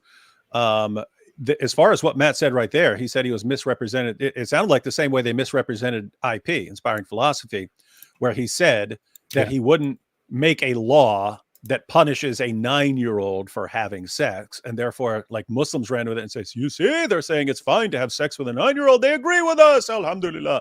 And no, that's not what they're saying. They're saying you don't toss a kid in jail over that sort of thing. They're not in favor of laws in that sense. So it sounds like Matt was saying that he's been misrepresented. And that was during the debate, right? That was during the debate, as I believe. He was saying that the guy did it and misrepresented him in the debate. So that's one thing. And then the other thing was the guy referring to, I guess, trans people as whatever it was who are going to commit suicide the moment you say. And so apparently he's. I'm not sure if that part was, if he said that during the debate or if that was outside of the debate. But Matt Dillahunty just noted that. It sounded to me, it sounded like he was saying the guy was saying all this stuff in the debate. So I guess in his opening statement may have said, again, well, I mean, if people are interested, we could always just watch it and see what led up to it. And if those things were said during the debate, I would say that that Matt's response is quite justifiable. If they were not said during the debate, then it would be why'd you agree to debate the guy? You're just going to walk off stage. Then I would say Matt Dillahunty shouldn't have agreed to debate him to begin with. It would be too late to then make that excuse. As far as the misrepresentation and so on. I mean, I don't know why that would be a big enough issue to storm off stage. It seems like it would be, you would correct the person and then you would say, hey, that's not my position. Here's my actual position. So stop misrepresenting me or something like that. It would have to be the other stuff. Oh yeah. It says, no, he said it all in the debate. Yeah. He said, okay. Well, if he said those things in the debate, then that is just not a good faith discussion at all. And I think Matt's response is justified entirely. Yeah, people are asking if I watched the debate. No, I only saw the part where Matt walked away, and that's why. Looking at what he was walking away over, and then the jab that the guy threw, you can see how it's kind of all connected. Why Matt was really upset. My view is, if you're a debater, you need to have kind of thick skin and so on. And but you don't have to. Right? It's not. Yeah. No. I'm thinking of, as far as you being a debater, right? Mm-hmm. You being a debater. If someone's crossing lines and you don't want to interact with someone, you're under no obligation to interact with them, except for the fact that you've made an agreement to have a debate. But if you believe someone has crossed certain lines and stuff, and you want to, I mean, at one point I was thinking of walking off stage in the debate with Muhammad Hijab. Right. It was because he broke every single rule that we were both required to agree to. And it became clear he has zero respect for any of the rules. He doesn't believe he has to honor his agreements and so on. So I get that. I get saying, look, I'm done with this. I'm not interacting with this. I get that. It's just, given what the dude was saying, if Matt intends to continue debating, he should not let people know how to really get under his skin. You should not let people know that this is getting under your skin for not just for that debate, but for all future debates. Now, everyone who is going to be debating Matt knows exactly what buttons to push to enrage him. And that's not a good position to be in. So I'm just thinking in terms of, if he wants to walk off stage, he can walk off stage. That's totally his prerogative. If he wants to continue debating, it's just a generally bad idea to let people know how to really completely derail you. Yeah. Tells him McDonald's said, watch the debate. I'm not going to watch the debate. I don't want to watch the debate. Do it. I don't want to watch the debate. Do it. We don't have time anyway. It's too late. I want to leave right now. So the entire thing is an hour. Yeah, we might want to check this out like next weekend or something like that. Yeah, we might want to. maybe if the useless thing to watch, maybe we could do it. Weasel said Andrew Wilson is a Christian nationalist. I don't know anything about this. Some people call him Big Papa fascist. I see that people refer to him as a really nasty guy. I don't know anything about this guy. I can't say anything about it. So all I can say is I don't even know why we're talking about this. Yeah, why is everyone so obsessed with this that we have that? We sit here and said, "Hey, tell us about your thought." We have not watched it.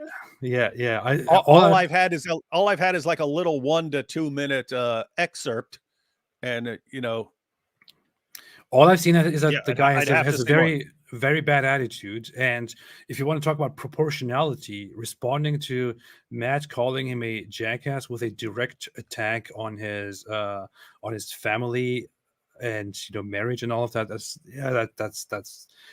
a little bit of a stretch. So it's actually short, right? Because I looked at it and I said, "Oh, this is an hour." So I thought Matt walked off after an hour, but no, Matt walks off after like 20 minutes. 20 minutes, yeah. Oh, okay. That's very dishonest to say, "Oh, you called me a jackass. Okay, now I can say anything I want about your family." Yeah, okay. That sounds like you guys. just were What just waiting. What have we been talking about, ladies and gentlemen? Proportionality. Yeah. Alhamdulillah. Shio said, "Isn't Allah the original white supremacist? I mean, look at who he picked as his best prophet." It's true. It is white nationalism. Grace said, "Andrew said he thinks David is cool." Well, then Andrew's cool. Anyone who says I'm cool. Now David thinks Andrew is cool. So you want to see what I'm on Andrew's side. Cameron Schwartz said, "I'm planning to convert to Judaism, but a bit scared about cutting skin off my dingle. In your opinion, is circumcision a valid religious practice?" Well, if you're converting to Judaism, then yes. Yeah, you would have to. That's kind of part of the deal. You'd have to cut it off too when you convert to Islam. That's what people do. Although I doubt that Andrew Tate did it, because he probably thinks he's above that stuff. That's only for peasants. Free Rider said, "Here's a tidbit of trivia. Nasrallah means she took a dump or she shat in Russian." Really? That's There is all this weird stuff about various things, like Sarsour. Every time I mentioned Linda Sarsour at some point, everyone's like, "Hey, that means cockroach," or "That means insect," "That means roach." She also made a tweet a long time ago which said, "Yes, my last name means cockroach, and yes, I'm proud of it." That's an actual tweet from her. Unicorn said, "You may be a cunning linguist, but I'm a master debater. I thank you, Austin Powers." These are your fans, AP. This is what your fans post. This ties into what we were talking about earlier as far as limits on free speech. You have to have a responsible population. If you have a system of super chats which they go on the screen, these have to be handled responsibly, and not by a bunch of sicko perverts who constantly talking about the eyes being the leather strap of the anus. Well. Who talked about that? Huh? Who said that? Huh? No, but it's good because this channel is it's allowing everyone to have a free flow of ideas. That's what it is. And this is the free flow of ideas that you see, and it's beautiful. It's beautiful. It's just beautiful stuff. Sorgo Vasvan said, "Oh yeah, Nasrallah. Really? Is that really a Russian thing? Nasrallah. Does that really mean that? That's interesting." Well, after about 8 bottles of vodka, anything can mean anything, AP. Nasrallah. That's what Nasrallah. I can read that. Gornoise Bulldozer said, "Please look it up. It's a real bop." You mean the Bashar Assad song? I will check it out. Sid Dare said, "If I convert to Islam and leave it 2 minutes later, am I also an apostate then? And Muslims can execute me. I would like to join Apostate Prophet community." Yeah. No, there's actually some discussion on that. There is disagreement on that in Islamic jurisprudence, where they have argued that the length of your conversion or the purpose and all of that, some may be considered or taken into consideration, upon which then it would be decided if you should be killed or not. So there is some believe in requirements for an authentic shahada, they'll have lists of requirements for your shahada in you're reciting the creed to convert to Islam. They have requirements for what is considered an authentic shahada. But in a and at the same time, according to Islam, we're all Muslims. We all start off as Muslims, so we're all ex-Muslims. Alhamdulillah, he said it. He spoke the Hey, truth. David Wood. He said we are all Muslims, you see. All right. Thanks, everybody, for watching. And we will be back again. Tomorrow we are live on your channel, right? Tomorrow, we are going to be going through Ayaan Hirsi Ali's article on why she's now a Christian who has gone from Muslim to atheist to Christian, and getting AP's reaction in case if we think of any other Muslim who became an atheist who should become a Christian. If we can think of anyone, we'll see what happens. She was never a real atheist to begin with. No real atheist would leave atheism. She was never a real atheist. That's not real atheism. She didn't leave atheism. Atheism left her. AP was an atheist before he read the article, and he's still an atheist. It only increased his atheist iman. Reading Ayaan Hirsi Ali's article on why she became a Christian only made my iman and atheism stronger. Alhamdulillah. All right. Sid Day said, final super chat. Every Muslim seeking Western citizenship should be forced to draw a cartoon of Mo post mugshot holding the cartoon on their social media profile. It's very Islamophobic. Shame on you. Shame on you. Yeah, I'm not for that particular requirement, but I think there should be some wiser requirements than there currently are. Yeah, I still think that people who want to talk about the Israel-Palestine conflict should be put in education camps where they have to undergo a forced education on the conflict. Yeah. Anyway, thanks everyone for watching. Hope I'll see you again tomorrow. We will be back here with David. I will probably go live again on Monday in the morning because I have nothing better to do than spend my time here talking about things that, yeah, anyway. Thanks everyone for joining. We'll see you again. Have a fantastic day. And as always, I don't buy your Ella. How about no? As always, stay away from Islam.